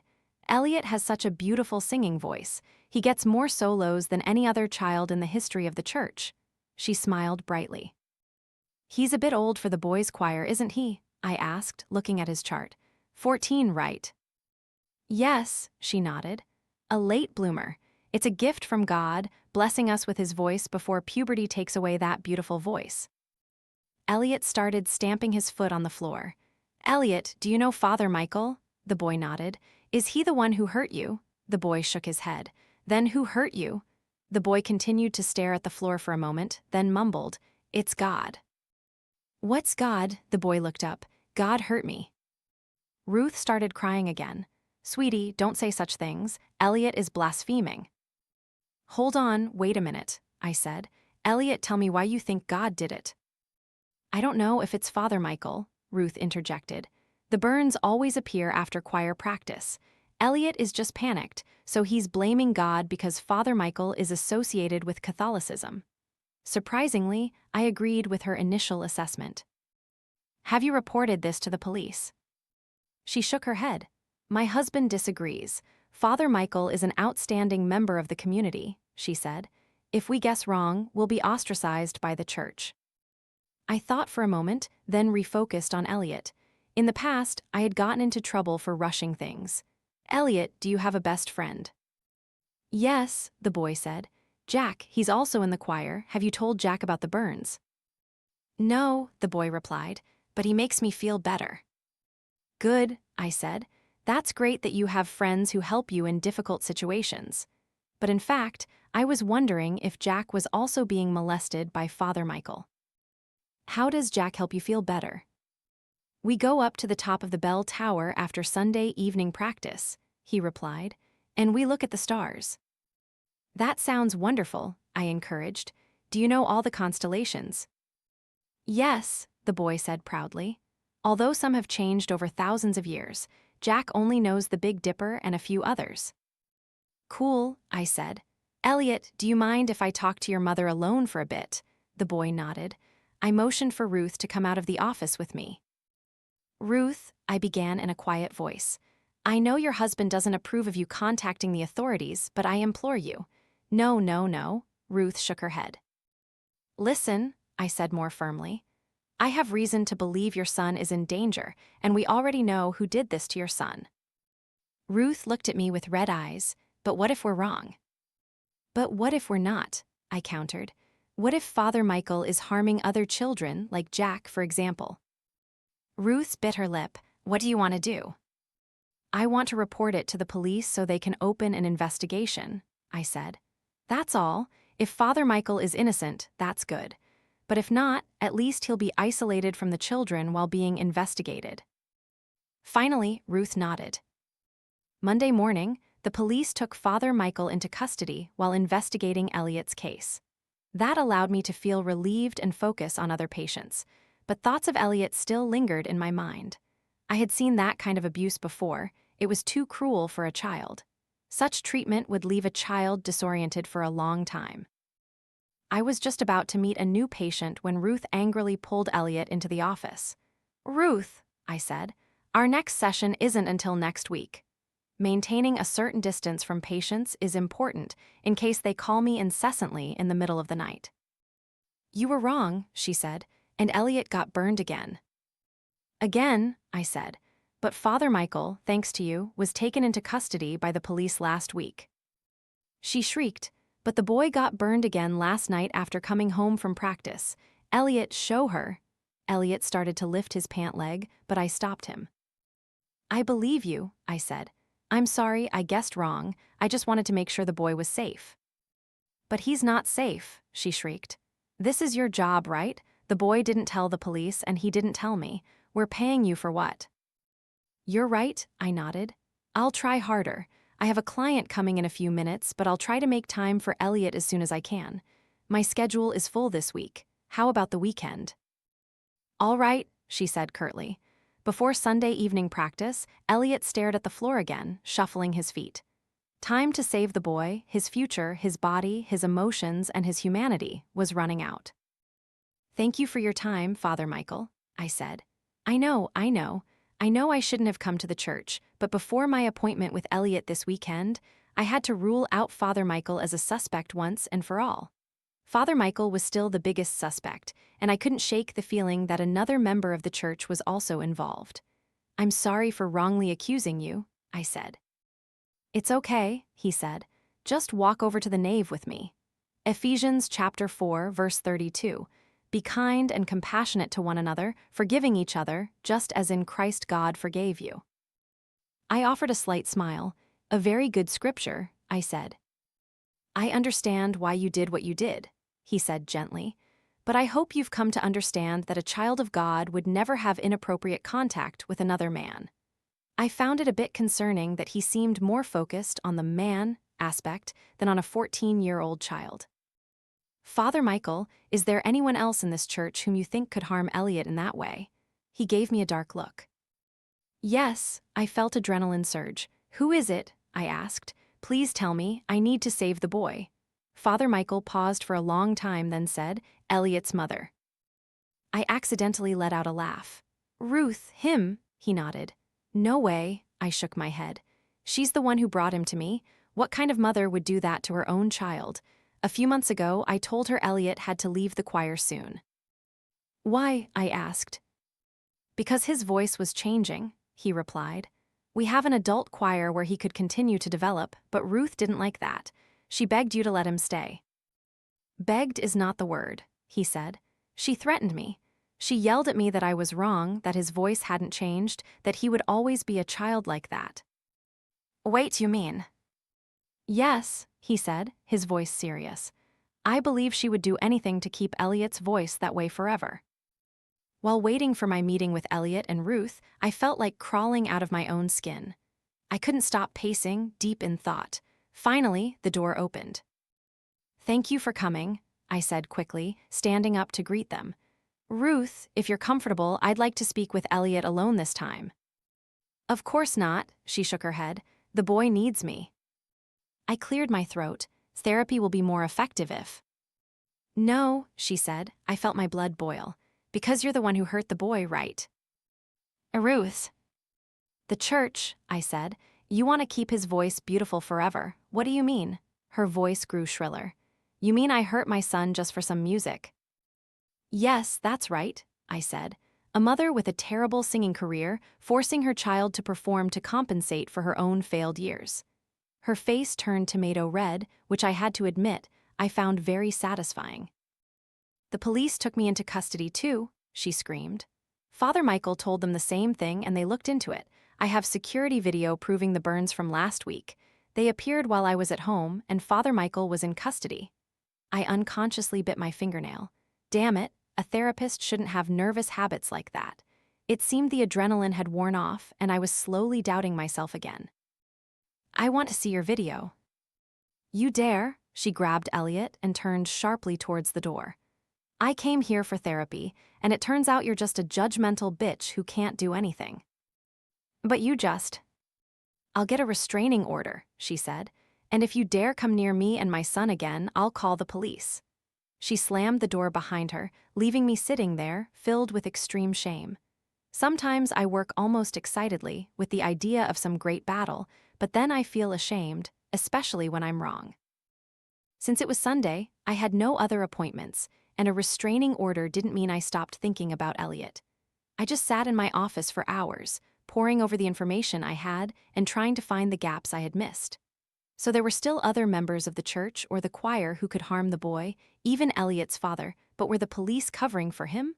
I needed more time with Elliot. I had to learn about the others involved with him. It took me a long time to realize that the sun had set and the office was now in darkness. I was about to check my phone for the time, but then the church bell rang, making it unnecessary. The bell echoed from afar. I listened intently, counting each peal. 1, 2, 3, 4, 5, 6, 7, 8 o'clock. Elliot must have finished practice and gone up to the bell tower with. And suddenly I felt as if the blood had drained from my body. I had completely forgotten the person who should have been the most suspicious suspect. Jack. How could I have forgotten? As I ran up the stairs, everything became clear. Ruth said the burns always appeared after practice, and after every practice, Elliot went up to the bell tower with Jack. Perhaps God, here referred to the stars Elliot looked at every Sunday night as Jack set him on fire, and Elliot used God to cover up the pain of his friend's betrayal. Get away from him. At the top of the tower, I lunged at Jack and pushed him away from Elliot. Who are you? Jack asked. Why are you doing this to the boy? I stood between them, facing Jack. Why are you doing this to your friend? Jack swallowed, his eyes filled with fear. I lunged, shaking him. It's not him. Elliot suddenly shouted, his left eye red. It's him, I said. Elliot, you don't have to be afraid. I'm not afraid, Elliot stammered. I love him. Jack looked at the boy, confused. Me too. Love him? Oh, I sighed. Of course, 0:03 minutes a record, but this time everything was clear. The truth. If I had done my job and spent more time with Elliot, maybe everything would have been resolved sooner. Jack, can you give us some privacy? Jack nodded and walked towards the stairs. Elliot, I placed my hand on his shoulder. What did you mean when you said you loved Jack? I can't stand it, the boy sobbed. I tried not to fall deeper into it. Elliot, you tried not to love Jack, I asked. You burned yourself, didn't you? Yes, the boy said, ashamed. I thought it would make my feelings fade. I blamed God because I didn't want to drag anyone into it, but you accused everyone, and now Jack knows I'm a bad person. I closed my eyes, heartbroken for the boy. This wasn't abuse. This was a story of first love, internalized homophobia, and self-harm. A bad person, I said gently. Elliot, loving your friend is a wonderful thing. No way, his voice rose. Leviticus chapter 18, verse 22, Timothy chapter 1, verse 8, lines 10, Corinthians chapter 6, page 9, lines 10, all say one thing: murder, deceit, and trickery will send you to hell. I shook my head angrily. Perhaps the boy heard Father Michael instill such things in his head every day. What need is there for an abuser to hurt us when a great book telling children that an omniscient deity thinks they are wrong is just as damaging as a real deity? God won't punish you just for loving with your heart. Look at me, filled with despair. Will God forgive me? There's nothing to forgive, Elliot, I said, disappointed. There's nothing wrong, like murder or adultery here. You haven't done anything wrong. You're wonderful, just as you've always been, whole and good. The boy lowered his head. Then why do I always feel so bad? Because of shame, I said. Shame makes us feel bad. You've listened to yourself being told you're a bad child too much, and your mind has tricked you into thinking that judgment comes from God. But what if they really are God's words? Elliot asked. Isn't it better to be safe than go to eternal hell? Can you imagine that God created the vast universe with oceans, mountains, stars, and galaxies, and then God would be petty enough to punish you just for loving someone? This is unprofessional, out of line, and against my profession, but I continued. What if shame and fear are the only things preventing you from realizing who you are? I said. What if God is not in human form and only punishes, but is an abstract energy flowing through us? All of us, Elliot repeated, curious. Yes, I said. Just around this tower is God. The earth is God. The stars are God. Jack is God. I am God. You are God. He opened his eyes, looked at me, and whispered, I am God. There was something in the way Elliot said those words that sent shivers down my spine. And then, in the brilliant moonlight, I saw Elliot's face light up, filled with relief, excitement, and power. I had seen similar looks in other patients when they finally shed the ghosts preventing them from reaching their full potential, but I had never seen it come on so quickly, and I had never seen it in a 14-year-old child. Dr. Harper, when I grow up, I'll be like you, Elliot smiled, tears streaming down his face. I'll save everyone. That's very humble, I said with a worried smile, but we can't save everyone. A shadow crossed the boy's face. "I'll save everyone." I nodded, encouraging the boy. It was touching, if not a little unsettling. Elliot slowly walked to the edge of the tower, then leaned his head back and raised his hands to the night sky.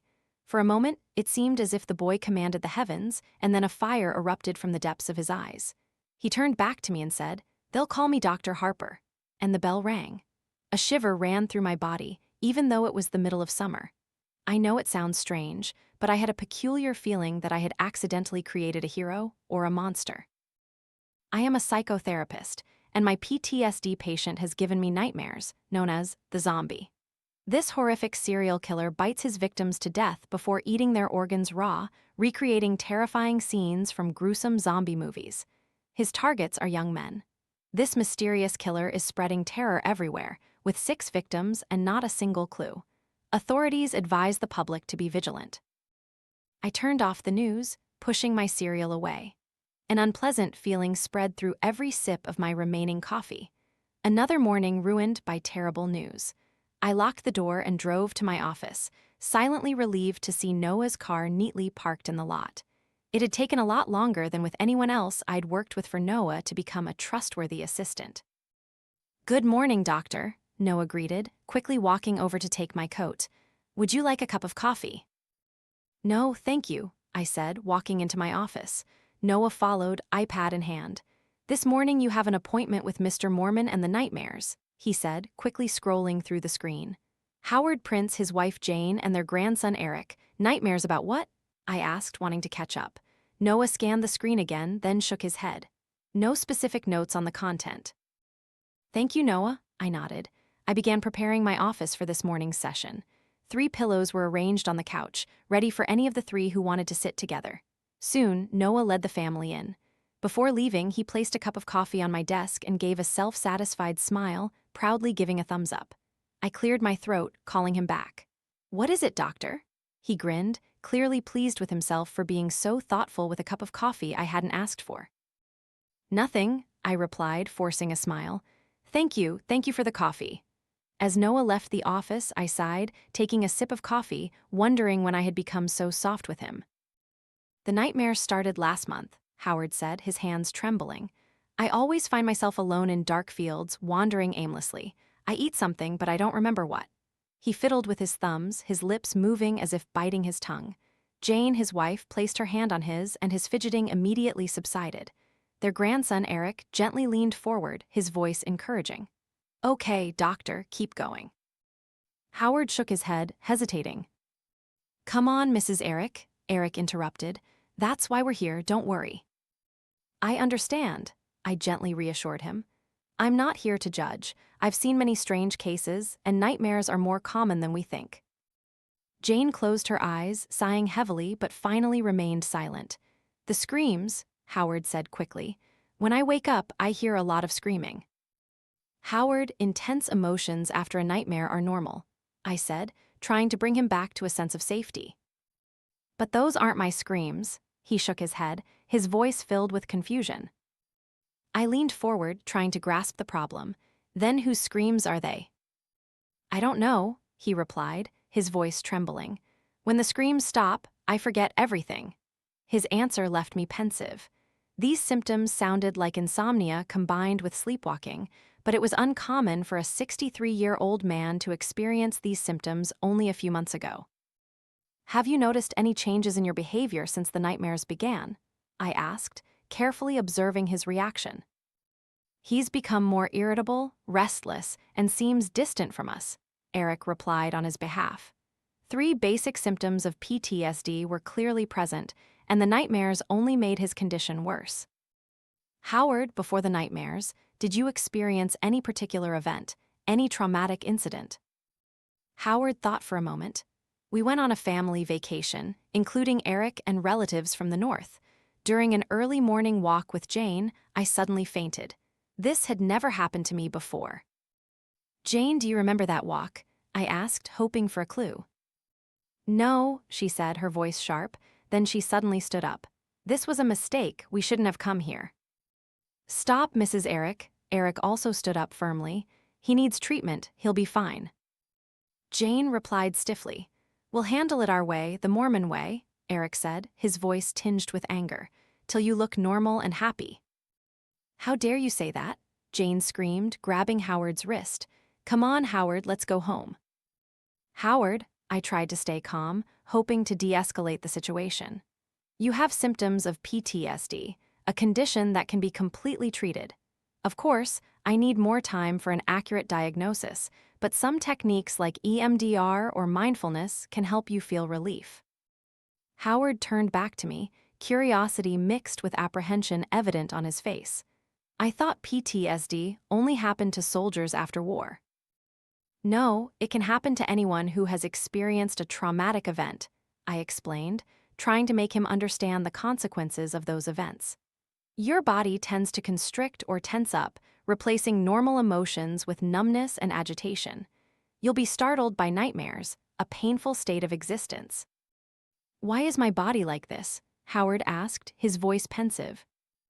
"Because it's trying to protect you," I said, my voice full of conviction. "Just like when children touch a hot stove, the body and subconscious quickly learn not to do that again. But in your case, your body is overworking to avoid fear or pain, not wanting them to recur. This traps you in an endless loop.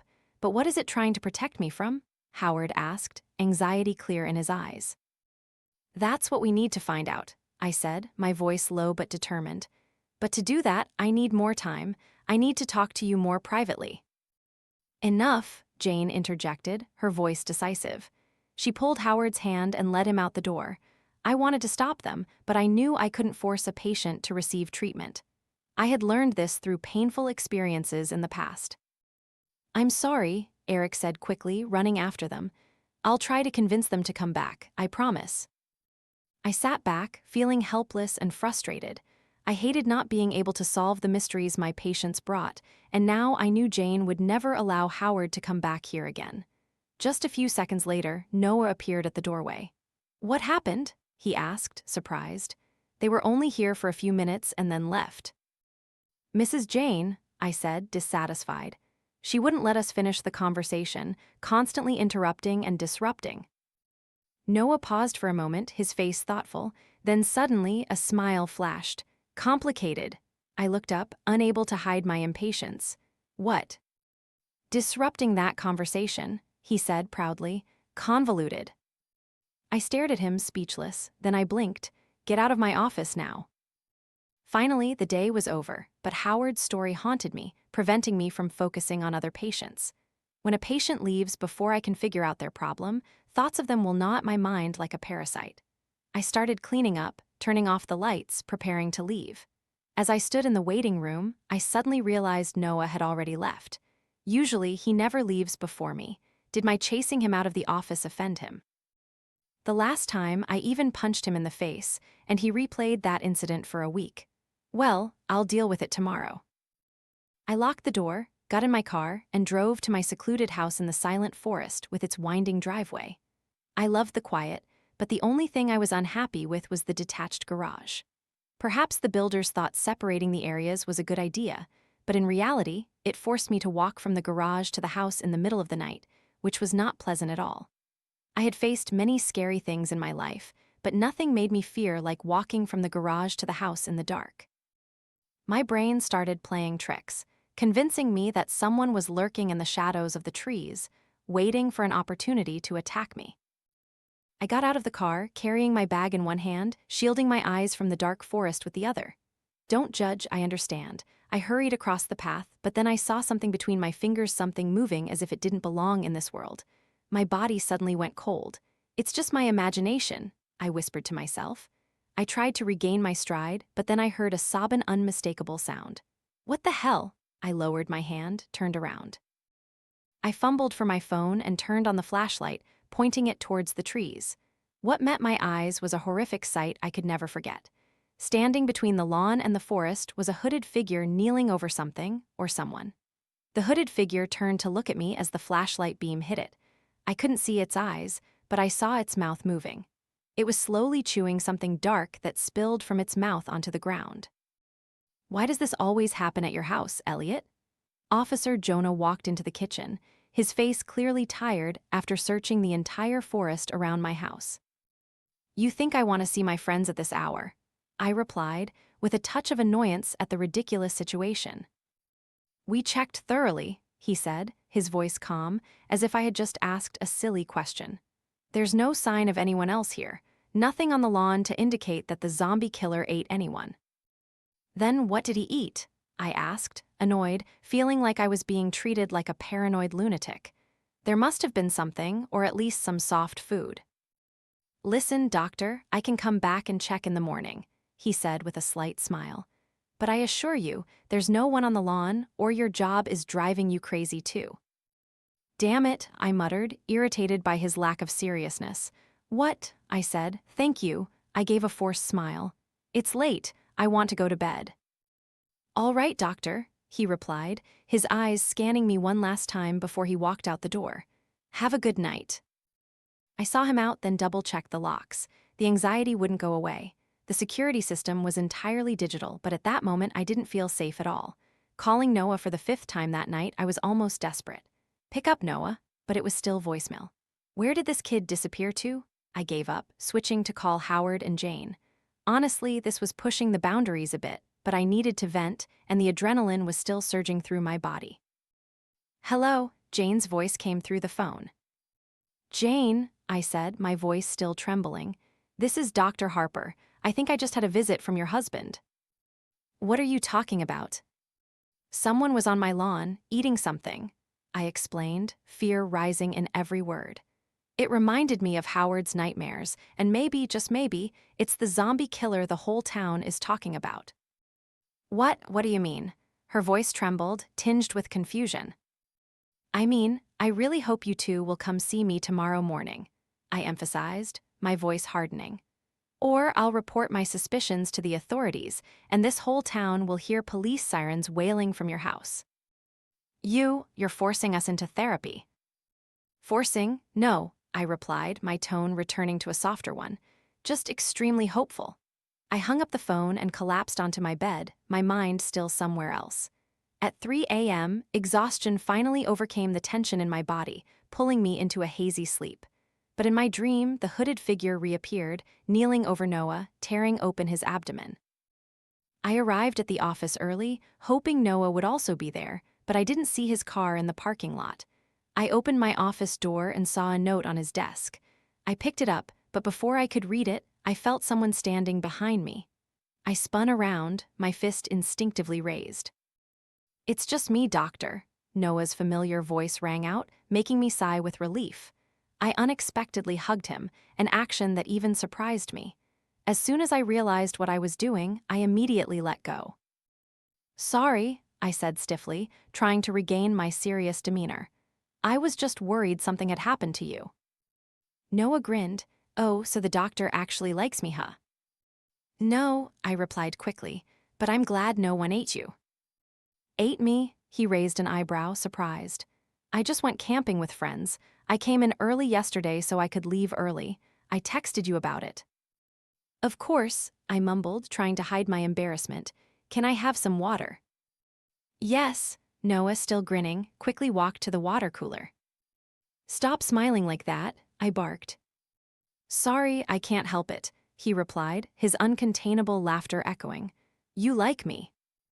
I don't like you, I sighed, feeling like I was acting like a middle schooler. Jane sat on the couch, her eyes filled with tension, while Howard and Eric seemed relieved to be back in this office. Howard, did you have nightmares again last night? I asked, trying to start gently. Yes, he replied, his voice worried. While I was napping in the evening. What time was that? Probably around 8, he replied, his eyes filled with confusion. Right when I got home, too much of a coincidence. Jane and Eric, did you two monitor Howard while he was sleeping? I asked, feeling the tension in the air. To ensure his safety, we tried, Eric said, his voice a bit helpless. But sometimes both of us have to go out.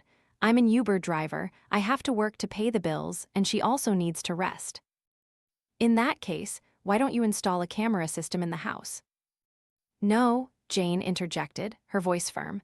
We don't need the FBI monitoring our house. I felt irritated when someone refused a simple solution, then complained to me about problems they created themselves. Howard, are you willing to do EMDR today? I asked, trying to get the session back on track. There are conflicting opinions about it, but personally, I find it very effective for PTSD patients. All right, he nodded. What is EMDR?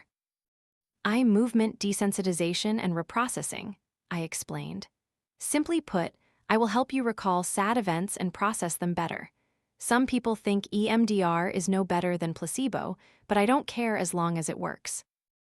What does the eye movement part mean? When we dream, our eyes move back and forth continuously, I explained.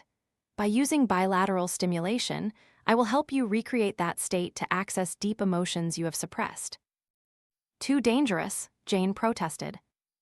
Howard is in a safe environment, I replied, trying to reassure her. And I'm here to help him work through painful memories when they resurface. Come on, Mom, Eric urged. Just try it once. Jane shook her head but finally agreed. All right, but we have to stay with him. I was hoping for a one-on-one session, I said. No way, Jane cut in, her voice firm. Either we stay together or we leave together, period. I tried to hide my frustration, but work had to continue anyway. I dimmed the lights and turned on the eye scanner. There are many ways to do EMDR, but I always liked the eye scanner. It's simply a streak of light scanning back and forth, but it has strange power. Howard quickly got into rhythm, his eyes following the streak of light. Howard, can you recall your family trip up north? I asked gently, guiding him into the memory. Yes, he replied, his eyes still following the streak of light. Can you recall that morning walk with Jane? Howard hesitated a bit, then said, We were walking along the road, and on the left was a vast field. Good, I said, trying to maintain composure. Tell me more about that field. Howard, there were some animals, he said, his voice slow. Goats, horses, and cows. Was anyone else there? No. Are you sure? Howard's eyes moved faster, then widened. A little girl, he said, his voice suddenly frantic. Oh my God. Howard, it's okay. I tried to stay calm. It's not okay, he shrieked. His eyes glowed with terror. Oh my God, what am I doing? Enough, Jane stood up, turning on the lights. What the hell are you doing? I yelled, trying to maintain professionalism but unable to hide my anger. Howard is in a very vulnerable state. I'll file a complaint against you, she said, pulling Howard from the chair. You deserve to be fired. Eric, talk to your mother, I said desperately. Leaving in this state is extremely dangerous for Howard. At least give me a chance to guide him. Eric seemed to be in a difficult position, then he shook his head, his face regretful. I'm sorry. The whole family left, abandoning me, my heart still pounding. I was still unclear about what had happened to Howard that day, and now he was in a more unstable state than ever. A video reenactment of the latest zombie killer murder case had emerged. Although we couldn't see the killer's face, some strange behaviors could be observed. The zombie killer apparently punched himself in the face after the attack. My car radio lost signal as I drove home. Damn it, I thought. This means I'm getting close to home. It wasn't completely dark yet. My house no longer had its usual eerie appearance. I was relieved to see that no hooded figure was walking from the garage to my house. After locking the door, I made myself a simple dinner and spent the rest of the time reviewing patient files. I had fallen behind, which often happens when I become obsessed with a particular patient. Before going to bed, I brushed my teeth and looked out the bathroom window at the yard. The shadows of the trees looked suspicious, but everything seemed generally normal until I saw a dark figure at the edge of the lawn and the forest. I hadn't planted any trees there. My heart pounded. I pulled out my phone, called 911, and with my gun in hand, I walked downstairs, carefully opening the back door, trying to approach without alerting the figure. As I drew closer, I realized the hooded figure from the previous night was on all fours, eating something. Stop, I shouted, pointing my gun and flashlight at the figure. Don't move. The dark figure suddenly looked up, and I saw a familiar face. Howard, I whispered, disbelievingly. This was ridiculous. How could a 63-year-old man be the zombie killer? How could he overpower young men and bite them to death? Don't move, I repeated, slowly moving closer, shining the flashlight into his mouth. Something was coming out of his mouth, but it wasn't human flesh. It was grass and dirt. He chewed them slowly, like a cow chewing cud. Then he stared at me, tilted his head, and growled. Officer Jonah sat opposite me, staring at the report from his subordinates, his face a mixture of annoyance and fatigue. "So, a patient thought you were a cow, and you were grazing on your lawn, huh?" He slowly read each word as if trying to digest the incredible information. "Yes," I replied, my voice calm, though I felt anything but. "Elliot, come on," he sighed, folding the report. "You know what? At the police station, everyone is making fun of this. My wife, too. She laughs at me all the time because I'm here dealing with trivial matters while my colleagues are hunting the zombie killer." "This isn't trivial," I replied, trying to keep my voice serious. "He has boanthropy." Jonah looked at me skeptically. "What is boanthropy?" "Boanthropy," I pronounced slowly, clearly enunciating each syllable. "It's an extremely rare syndrome that causes sufferers to believe they are a cow." "Cow," Jonah repeated, his voice full of disbelief. "More accurately, a subspecies," I corrected, trying to hide my impatience. "Bull, cow, livestock." Jonah sat in silence for a moment, then finally spoke. "How did that cow get away from you?" "It escaped from me, disappearing into the pitch-black forest." "You have a gun, don't you?" Jonah asked, surprised. "Why didn't you shoot it?" "I'm not going to harm someone just because they look like a cow to me," I replied, a hint of irritation in my voice. "Oh my God, just find him? He needs help desperately. Right now, his mental state is very fragile." Jonah sighed again, then reached for his radio, his voice tinged with sarcasm as he said, "This is Officer Jonah requesting assistance for the cow incident." As Jane sat weeping in front of me, I couldn't help but think about the one thing I hated about therapy. There isn't always a clear cause or a clear solution. Often, illness is just a combination of genetics, circumstances, and a bit of bad luck. No one, not even I, can completely cure such conditions. "I'm sorry," Jane said, wiping tears with her handkerchief. "I should have told you sooner. I just didn't want to believe it. After it first happened on the farm, I looked it up and found that this disease starts with dreams and then gradually becomes a reality." My heart sank. Jane wasn't a woman obsessed with therapy. She hadn't prevented her husband from seeking treatment. She was just too grief-stricken, and she wanted to deny the truth. "When you said it was PTSD, I had a little hope," she sniffled. "I told myself maybe Howard still had a chance, but it's not like that, is it? From now on, things will only get worse, right?" Howard and Eric sat on the couch. They both looked at me, waiting for an answer. Eric had a bruise on his eye, a trace of the struggle when he tried to stop Howard after he returned home last night. I felt sorry for their family, and I didn't want to hurt them further by adding more bad news. I took a deep breath. "Howard, did you gain anything from the last therapy session using the EMDR technique?" "Yes," he said, his voice pensive. "I remembered that field. A little girl was screaming as I crawled after her. The sounds were horrific. Jane was frantic, trying to stop me." "So you were aware of what was happening then?" I encouraged. "What about when you came to my house? Do you remember anything?" "I don't know." Howard shook his head, his face confused. "It's okay," I said gently. "Like Eric, don't put pressure on yourself. Don't expect too much. Relax and let your body guide you." Howard nodded, closed his eyes, and after a few minutes he said, "When we left your office the other day, I saw the name and address on a package on your assistant's desk." I sighed. "Thanks a lot, Noah." "It said, 'Happy birthday, doctor,' so I guess he intended to give it to you," Howard continued. "But when I saw your name, I felt drawn to it." "Drawn to it?" I asked, trying to understand better. "It felt like you could help me," he replied, his voice full of surprise, despite the embarrassing situation.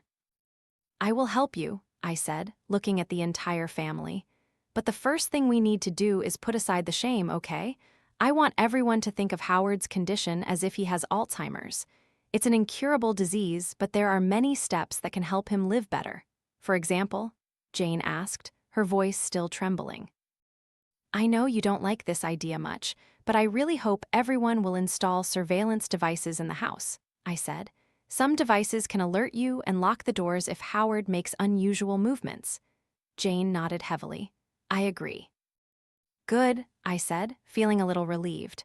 "And if possible, you should use home health care services once a week. That would significantly reduce the burden on you too."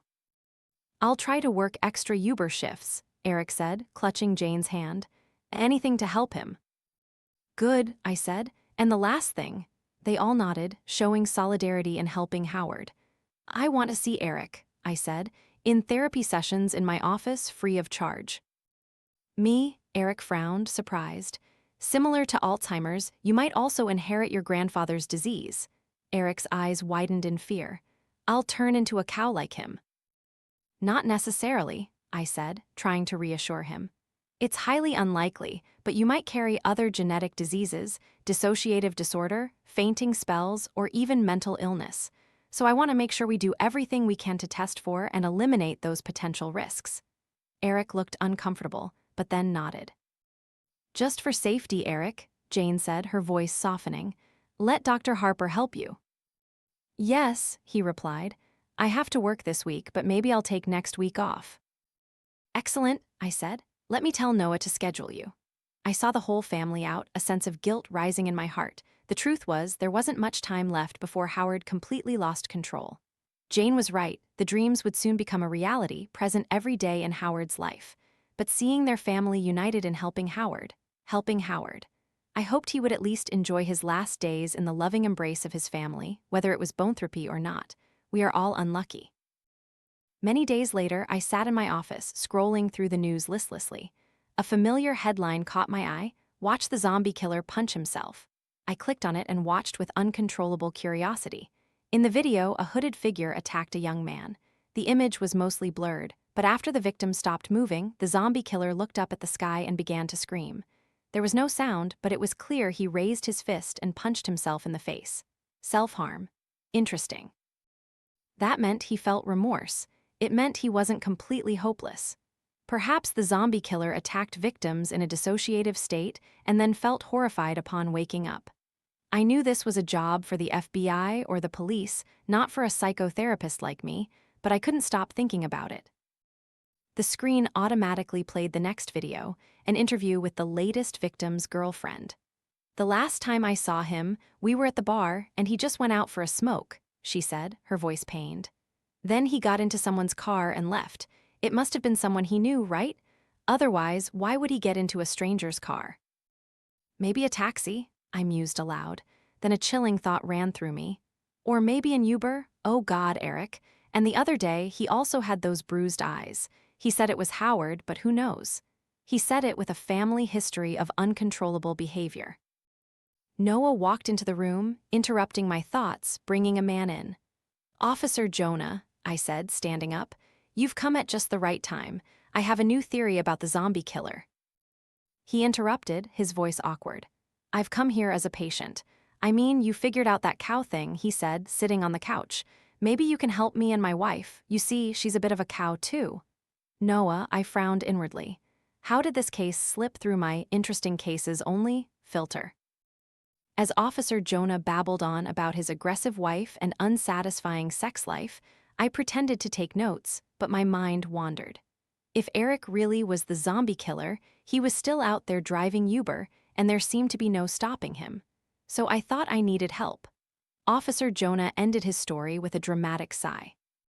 Your discussions with your wife are completely normal, I said, trying to quickly dismiss the argument. Perhaps you should bring her here next week for a couples therapy session.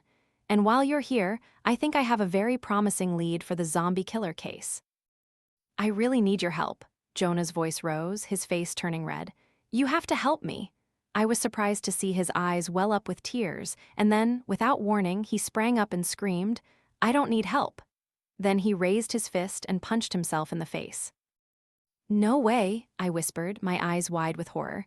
I quickly grabbed a pen from my desk, frantically scribbling in my notebook. Patient file 220, Officer Jonah. I am a psychotherapist, and both of my patients claim the other is abusing them. Only one of them is telling the truth. The most reliable sign, the most common behavior of immoral people, doesn't target our fears as one might expect. On the contrary, in a morbid way, it's a call for our empathy.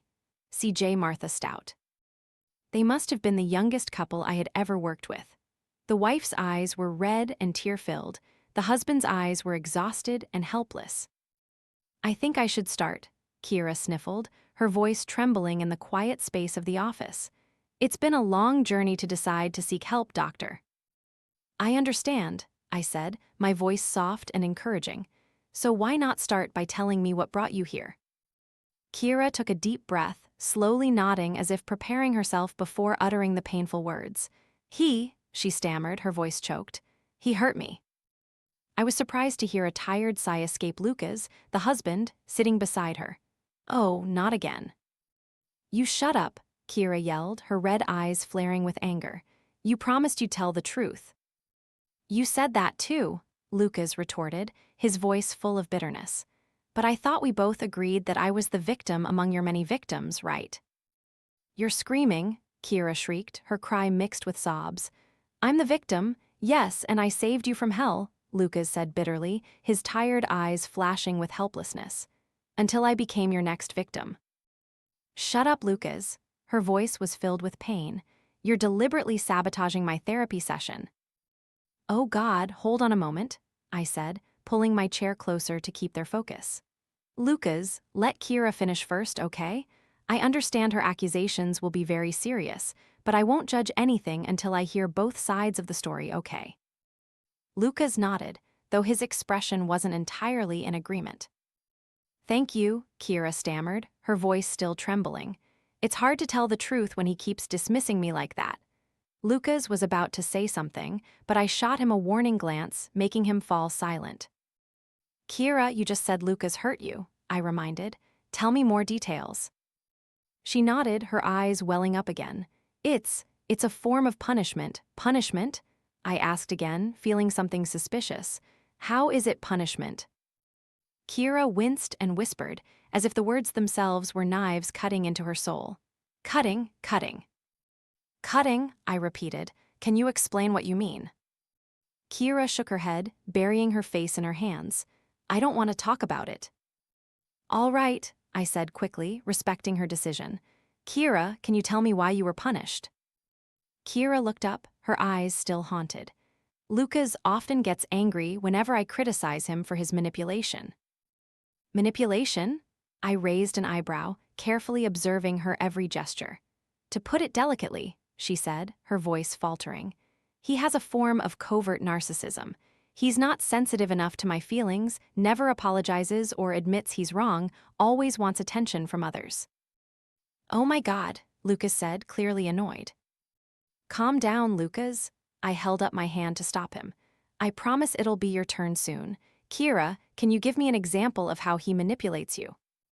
"He's bisexual," she sniffled, her voice filled with hurt. "He spends most of his time with gay men." "I told you," Lucas turned to me, his voice full of annoyance. "This is her form of abuse." "Who else spends time with gay men, Kira?"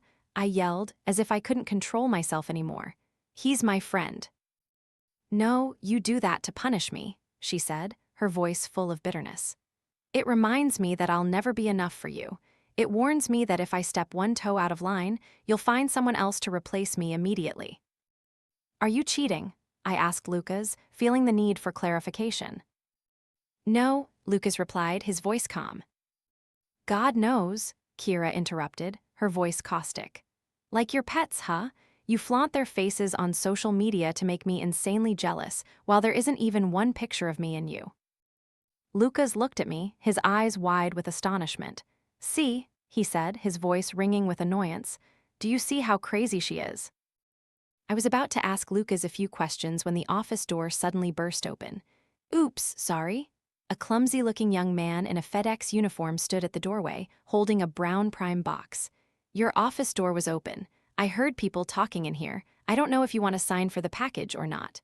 He looked around the room, finally seeing Lucas and his crying wife. "Oh, probably not a good time, huh?" "You don't say," I muttered, standing up to sign for the package. "Just leave it in the lobby, please." He blushed, nodded, then turned and closed the door. "Good God, I really need an assistant." "I'm sorry," I said, sitting back down, trying to get back to the main issue. "Lucas, now I want to hear your side." "Okay," he said softly, his voice filled with weariness. "At first I thought she was abusing me. She would occasionally grab me." "I never did," Kira shouted as if she couldn't bear the accusation. Kira, I said firmly, it's Lucas's turn now. Kira looked like she wanted to explode, but she remained silent. Lucas rolled up his sleeve to reveal bruises. She grabbed me when I tried to leave after we had an argument, he said, his voice dropping. She said I abandoned her. Liar, Kira interjected, her eyes flashing with anger. You clearly hurt yourself. I was terrified, he continued, his voice becoming weak. I went on a forum to ask for advice, and many people said she might have borderline personality disorder. I Googled it, and she has almost all the signs of BPD. Fluctuating moods, sometimes sobbing, sometimes angry, always thinking everyone is hurting or abusing her. Every hour she invents a new crisis story, and swear to God, those cuts are 100% self-inflicted. Amateur diagnosis only. Kira burst into tears, her voice filled with pain. Oh, really? Lucas raised both hands, his voice full of sarcasm. Then who just called me a narcissist? Look, you've both done your research online, I said, trying to stay calm. But perhaps we should meet separately. That way, you can both tell your stories without being interrupted. No, they both said in unison, their voices filled with determination. I raised an eyebrow, looking at them curiously. And then they both said, almost identically, she will manipulate you. My eyes darted back and forth between them, feeling confusion and doubt creep into my mind. One hysterical, one agitated. One tearful, one rolling her eyes. One with cuts, the other with bruises. Were those online diagnoses correct? A long-term relationship between a narcissist and a BPD patient, or was only one of them lying? I spent the rest of the time listening to them accuse each other and deny. Honestly, I was still completely in the dark about what was happening to them.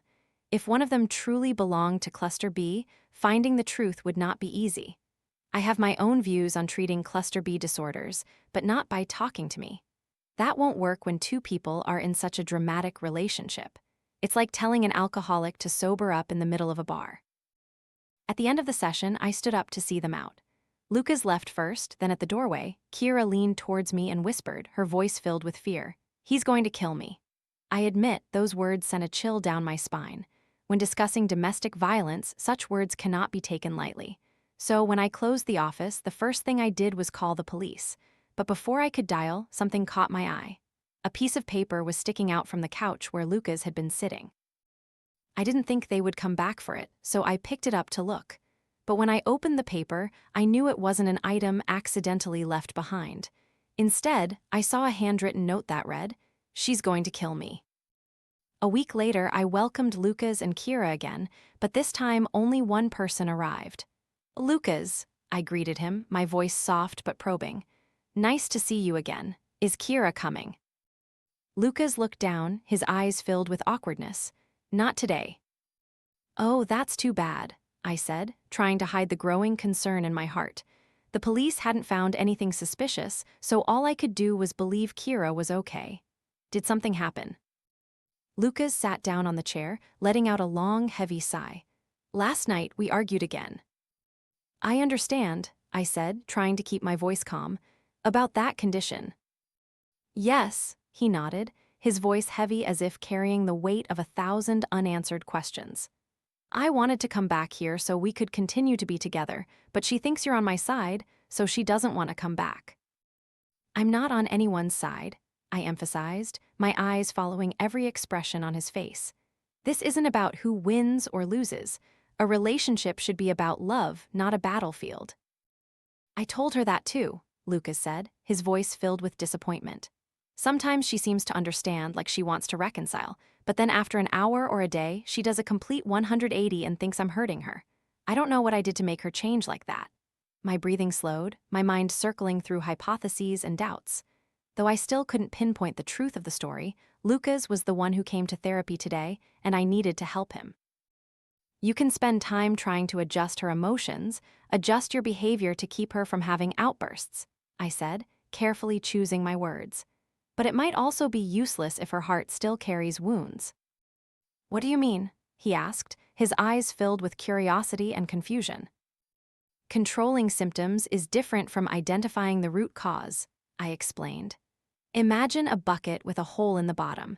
You keep trying to fill it with water, but then you're frustrated when you see the water keeps flowing out. So how do I patch the hole? Lucas asked, his voice filled with hope. You can't patch it, I replied firmly. That's her internal problem. Only she can patch that hole, and she needs to do it with the help of a professional.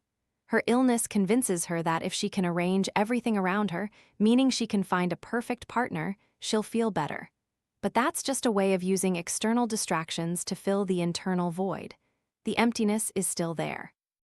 Kira always talks about that emptiness, Lucas said, his voice filled with empathy. Not surprising at all, I said, nodding. An empty heart and depression are what most cluster B patients experience. I believe that's where her heart wound is, and it's been numbed by external distractions. I need more time to talk with Kira to diagnose, but I think your suspicion is correct. Your road ahead is long and thorny. Lucas looked down, his voice lowering. You must think I'm stupid for staying with her. Not at all, I replied, my voice full of empathy. But instead of focusing on Kira today, I want to talk about you. When discussing abuse in a relationship, I usually avoid convincing patients that their partner is bad. Instead, I help them realize their own worth. When we have self-esteem and build our own value, everything will fall back into place. Lucas, are you sensitive to other people's emotions? I asked, my voice soft but probing. If you see someone unhappy or in conflict, for example, do you go to soothe them? Yes, Lucas replied, his face suddenly brightening. How did you know? Most partners of BPD patients don't have narcissism, I explained, my voice pensive. They often have codependency instead. They care about others, feel the need to please others to save others. They feel responsible for other people's emotions. They carry the burden of guilt and always worry that conflict might occur. So I can change? Lucas asked, his eyes filled with hope. Of course, I replied firmly. But before you can heal, you have to know the root of the illness. Often, it comes from childhood habits. My childhood was good, he replied, leaning back in his chair, his voice a bit confident. My parents loved me, and no one abused me or anything. It doesn't have to be abuse, I said, my voice gentle but no less serious. It could just be someone who made you feel emotionally drawn, outbursts, constant arguments, rigid rules, alcoholism, fluctuating moods, anything. I know it's important to avoid asking leading questions, but codependent people often describe their childhood as a perfect memory. With this approach, at least he might remember something he hadn't noticed before. Oh wow, my dad? Lucas said, his voice a bit excited. He always thought he was right. Something would go from 0 to 100 like that for no reason at all. I think he even liked arguing. How did that make you feel? I asked, my eyes following his every reaction. My mom was really sad about it, Lucas replied, his voice becoming subdued. She was sad and cried a lot. Sometimes they even yelled at each other. But how did you feel, Lucas? I emphasized, my eyes still fixed on him. Bad, Lucas said softly, his voice heavy. I wanted them to stop, so sometimes I would joke around to make my mom feel better. My jokes made her happier than my dad because my mom was much more sensitive. You learned to sacrifice your own interests for others, I said, my voice full of understanding. To avoid conflict and other negative things, and that's how you treat others. But that's not enough, is it? No, never enough, Lucas replied, his voice as if admitting a painful truth. Because those are their problems, you can't solve them, I said, my voice firm. You can't change them, nor can you save them. Then what can I do? He asked, his eyes filled with confusion. I sat back at my desk and pulled out one of my favorite diagrams. This is the Cartman drama triangle, I said, handing the diagram to Lucas. This triangle has 3 points: victim, persecutor, and rescuer. So I must be the rescuer, he asked, his eyes following the diagram with curiosity. You are all 3 points, I said, my voice pensive. When people carry wounds, we continue to build other relationships, and then we repeat those old stories. Sometimes people start as rescuers, but their partner, a victim, sees them as a persecutor. And then they become ugly in the eyes of that victim partner. That feeling drains them so much that they themselves start to think they are also victims. Lucas shook his head, his eyes filled with skepticism. You're describing my relationships exactly. Yes, and that story continues until you recognize this triangle correctly, I said, my voice gentle but determined. A wrong kind of love. Love is not heavy and boring. Love is not full of regret and tragedy. Love is a vast, open, and endless light. It flows freely within each person. But I still feel heavy-hearted, Lucas replied, his voice filled with helplessness, as if a stone was pressing on it.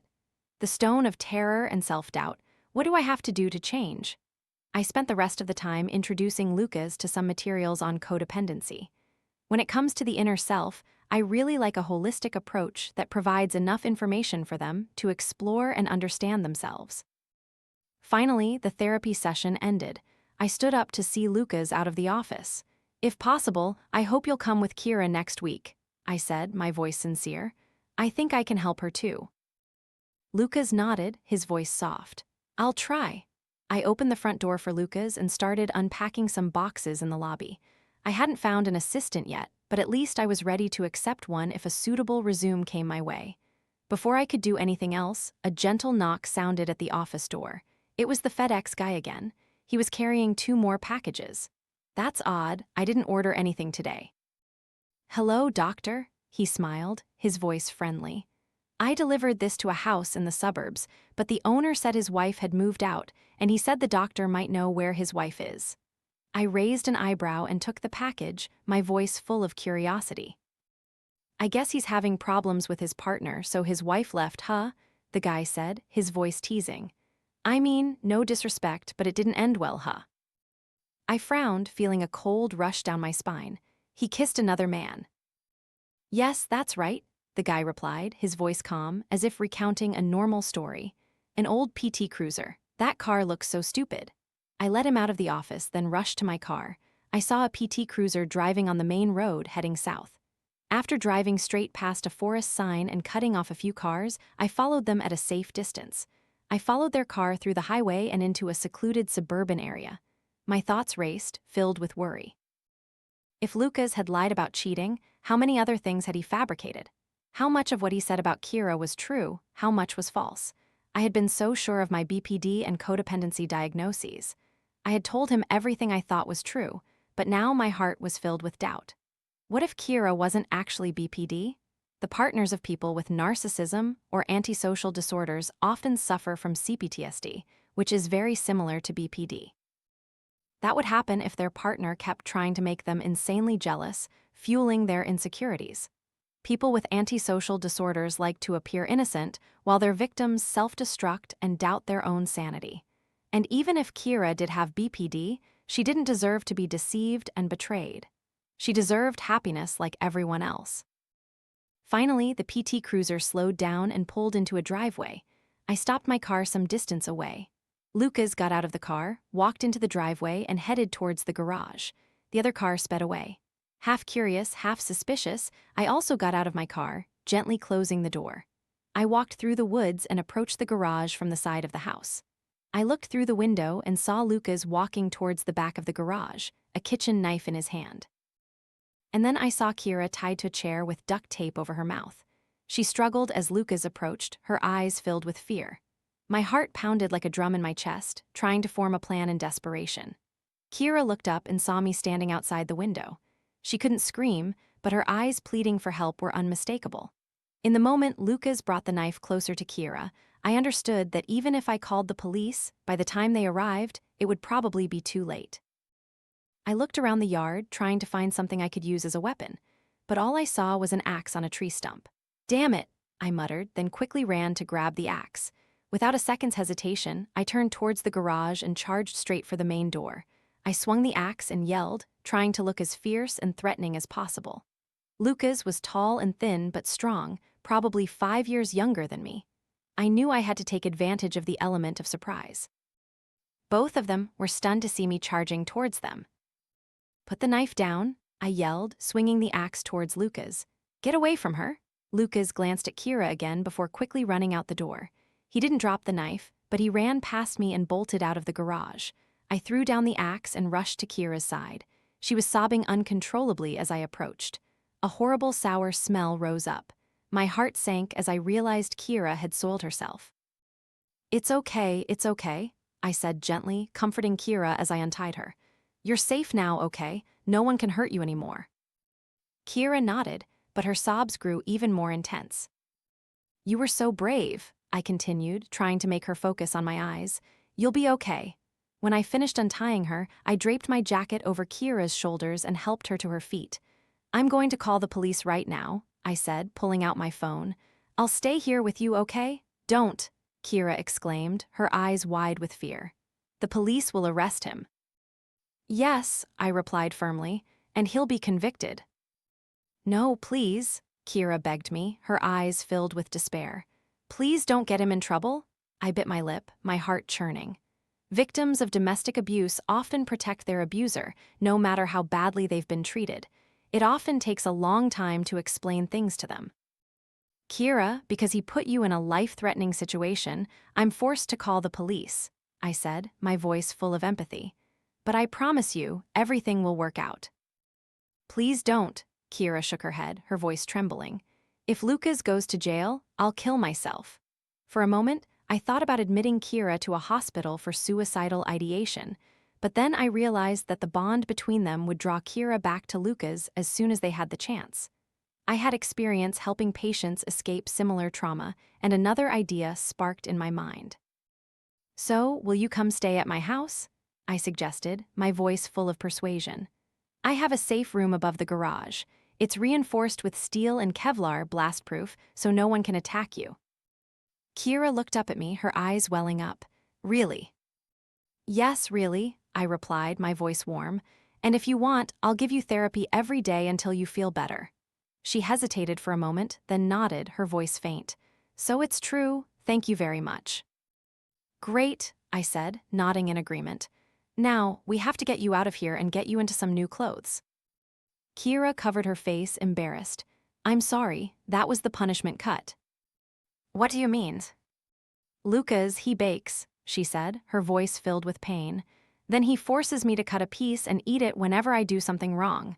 My jaw dropped, filled with disgust. "Those cakes are poisoned." "Yes," she replied miserably. "They give me terrible cramps and stomach pain, but I'm afraid that one day they'll become even more poisonous." I bit my lip, my heart heavy. I couldn't let Kira go back to Lucas. I would keep my promise to her, but when she left that safe room, I would definitely call the police. And if the police didn't arrest Lucas, I would handle it myself. If I didn't call the police, perhaps more people would need my help. It wouldn't be hard to find that person because the new Kira had tagged him in dozens of Facebook posts. "Ryan." "Ryan," I said, standing up to greet Lucas's friend. My voice was polite but probing. "Thank you for coming here." "Yes," Ryan said, then sat down, his eyes filled with curiosity. "You said there was an emergency you wanted to discuss." "Yes," I said, my voice serious. "Your friend Lucas is a dangerous man." "Lucas," Ryan let out a chuckle. "Are you kidding me? Trust me," I said, my eyes fixed on him. "Lucas tied his wife up in the garage and was going to harm her." Ryan's eyes widened, his voice becoming urgent. "You know about that?" My heart skipped a beat. "Damn it, are these two in cahoots?" I slowly reached for my phone in my pocket. "All right, enough. The detective game ends here. Now it's the police's stage." "It's really not what you think," Ryan quickly said, his voice filled with sincerity. "Lucas is just trying to protect his wife." "Kira, that's it. She's crazy." Ryan shook his head, his voice pensive. "That therapy thing, it was all Lucas's idea. He didn't want to divorce, but Kira wouldn't agree. After the first therapy session, Kira threatened to kill herself if Lucas dared to come back here. She self-harms with a knife," I replied, my voice full of indignation. "Who's kidding?" Ryan replied, his eyes filled with sincerity. "Listen, Lucas can do many unkind things, but he's not a bad person. He did all that just for Kira." "Yes, I've heard that before," I scoffed, my voice filled with disgust. "Abusers always say they hurt others out of love." "It's not the same," Ryan protested, his voice sharp. "Lucas came back to you to continue seeking help. He tied Kira up just to stop her from hurting herself. Kira even agreed to it." "How do you know these things?" I asked, my eyes scrutinizing his every expression. Ryan looked down, his voice dropping. "This morning, he asked me to watch Kira," he said, his voice full of remorse, "just to keep her safe." "Nonsense," I snapped, my voice sharp. "A knife and you say it's safe to untie her." And what about the poison cakes? I asked again, my voice full of challenge. I don't know about that, Ryan replied, his voice filled with worry. Maybe she did it herself and blamed Lucas. This has been going on for months now. Kira gets seriously ill whenever Lucas tries to do something, like seek help from friends or family. You think she poisoned herself, huh? I asked, my voice full of skepticism. Honestly, I don't know, he replied, his voice uncertain. But I ate the cake and I'm fine. I looked at him for a moment, then shook my head, my voice filled with weariness. I'm tired of these lies, I said, then pulled out my phone, my voice full of determination. I know you're in a romantic relationship with Lucas. This is all a sick conspiracy to get rid of Kira, and I'm going to stop it. Ryan frowned, his voice filled with confusion. I don't love Lucas. You do, I said, my voice full of certainty. You kissed Lucas in the parking lot. His cheeks flushed, his voice smaller. You saw. Yes, I said, though I hadn't actually seen anything. So I know you and Lucas are in this together, a bunch of manipulators. No, I did kiss him, Ryan quickly replied, his voice full of remorse. He didn't reciprocate. I just wanted to show him what true love is like. He didn't reciprocate, I asked, my voice full of skepticism. Yeah, I initiated it, but Lucas pushed me away as soon as our lips touched, Ryan replied, his voice full of shame. He has a good heart, but he's devoted it to a misguided love. He might never even consider escaping Kira's captivity. I looked deep into Ryan's eyes, trying to read his thoughts. I was truly tired of these mental games and manipulations. That's why most therapists don't like seeing cluster B patients. I stood up, signaling that the conversation was over. Now I was glad I hadn't called the police, because this story still had too many untold angles. I still didn't know who was telling the truth and who was lying, but Kira would be safe in my safe room, and I had time to continue investigating. After Ryan left, I sorted through the applications for my assistant position.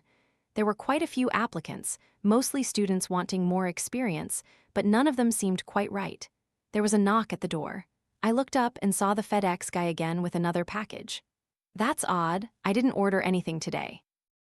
Hello, doctor, he smiled, his voice friendly.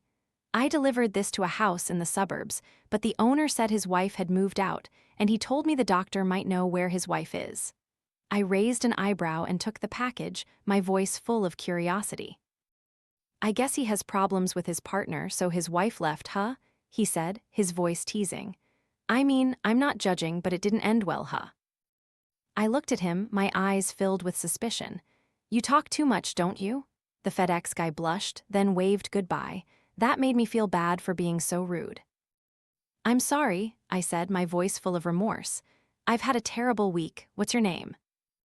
Trevor, he replied, his voice cheerful. Thank you, Trevor, I said, my voice gentle. You've made my life much less stressful. Trevor smiled again, his voice full of sincerity. No problem. After Trevor left, I looked down at the package addressed to Kira. It made me a little uneasy to have a package sent to my office. I would take it to Kira, but first I had to check it. I couldn't let a mysterious package into my safe room. I kept that room like a bank vault. I opened the package and was surprised to find a box full of gummy bears. They looked harmless, but then I saw the label. Mad. Oh my God, I whispered, feeling my blood pressure rise. Kira didn't have borderline personality disorder or CPTSD, and she wasn't a victim of a narcissist. Kira had a delivery for you. I stuffed the gummy bear bag into her room. Oh, thank you, she said, her voice cheerful. How was your day? I've been practicing the meditation you taught me, and the results are amazing. Her eyes sparkled, filled with gratitude. I never thought I'd get another chance at life, she said, her voice emotional. I feel like I'm finally living for myself. Great, I said, my voice calm. Have some gummy bears, Kira. Kira looked at me, her face full of confusion. Now, but I'm not hungry. Oh, do I have to beg you? I said, my voice firm. Kira shifted uncomfortably on the chair, her eyes flashing with suspicion. What's wrong? I asked, my voice probing. Not feeling well today. What do you mean? She replied, her voice trembling, tears streaming down her face. What about the poisoning? I said, my voice mocking. Sugar-free Haribo gummy bears, huh? I once ate them on a plane, and it was an experience I'll never forget. Over 300 reviews share similar experiences on Amazon, so stop pretending. I was surprised to see Kira's tears and hysteria vanish in an instant. Congratulations, Kira said calmly, her voice full of derision. You've solved the case of the gummy bear diarrhea. I looked at her, trying to hide my concern. The important thing when confronting people like her is to always maintain the upper hand. So it was all an act, I asked, my voice full of suspicion. You just turned off those emotions. Well, they never existed in me to begin with, she said, her voice indifferent. But I realized that pretending to have BPD would get me attention and sympathy, so I tried it. Disgusting, I said, my voice full of contempt. Many people suffer from mental health issues. They struggle to overcome them, and you use it as a tool. Kira laughed, her voice triumphant.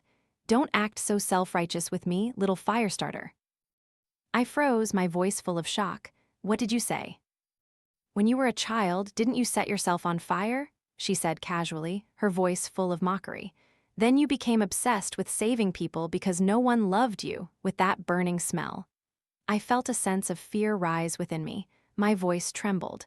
Where did you get that information? Your file, Kira replied, handing me a stack of papers. Her voice was full of triumph. But you know what? We're just alike, you and I psychopaths, not sociopaths. No, I replied, my voice full of denial. We are not alike. Think about it, she said, her voice full of provocation. We're both controlling and terrifyingly manipulative. We both get pleasure from arranging others to follow our will. Disgusting, I repeated, my voice full of contempt. No, it's wonderful, Kira said, her eyes glowing.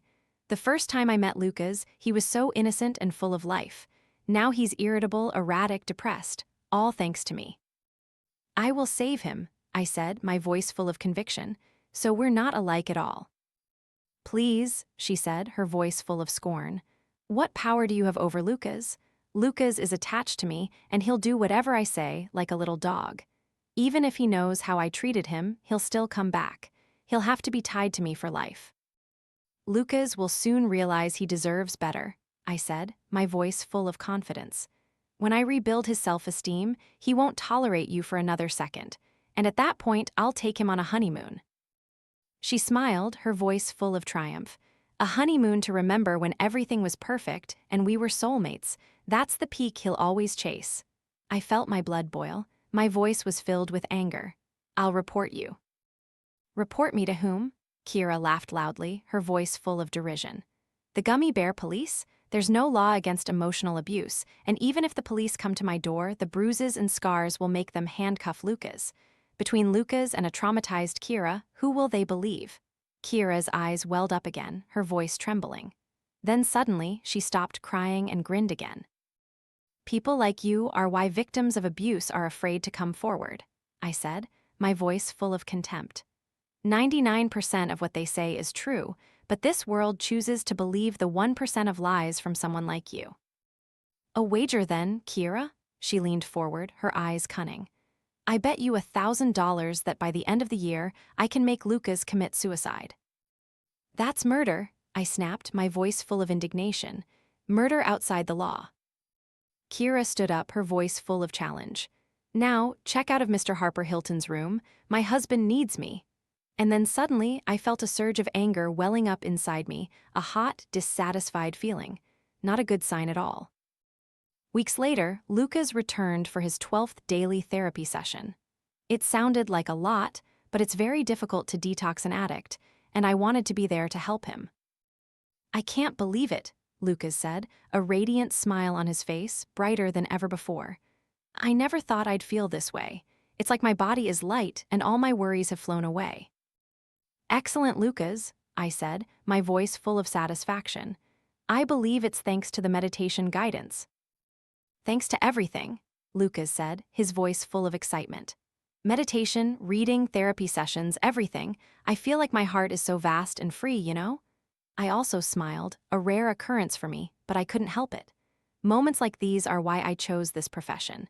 It was wonderful to witness Lucas overcome depression and anger to embark on a new chapter, filled with joy in his life.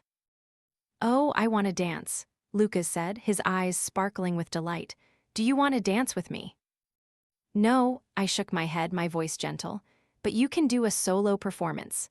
As Lucas danced around the room, I felt the positive energy from his heart, and I felt incredibly proud.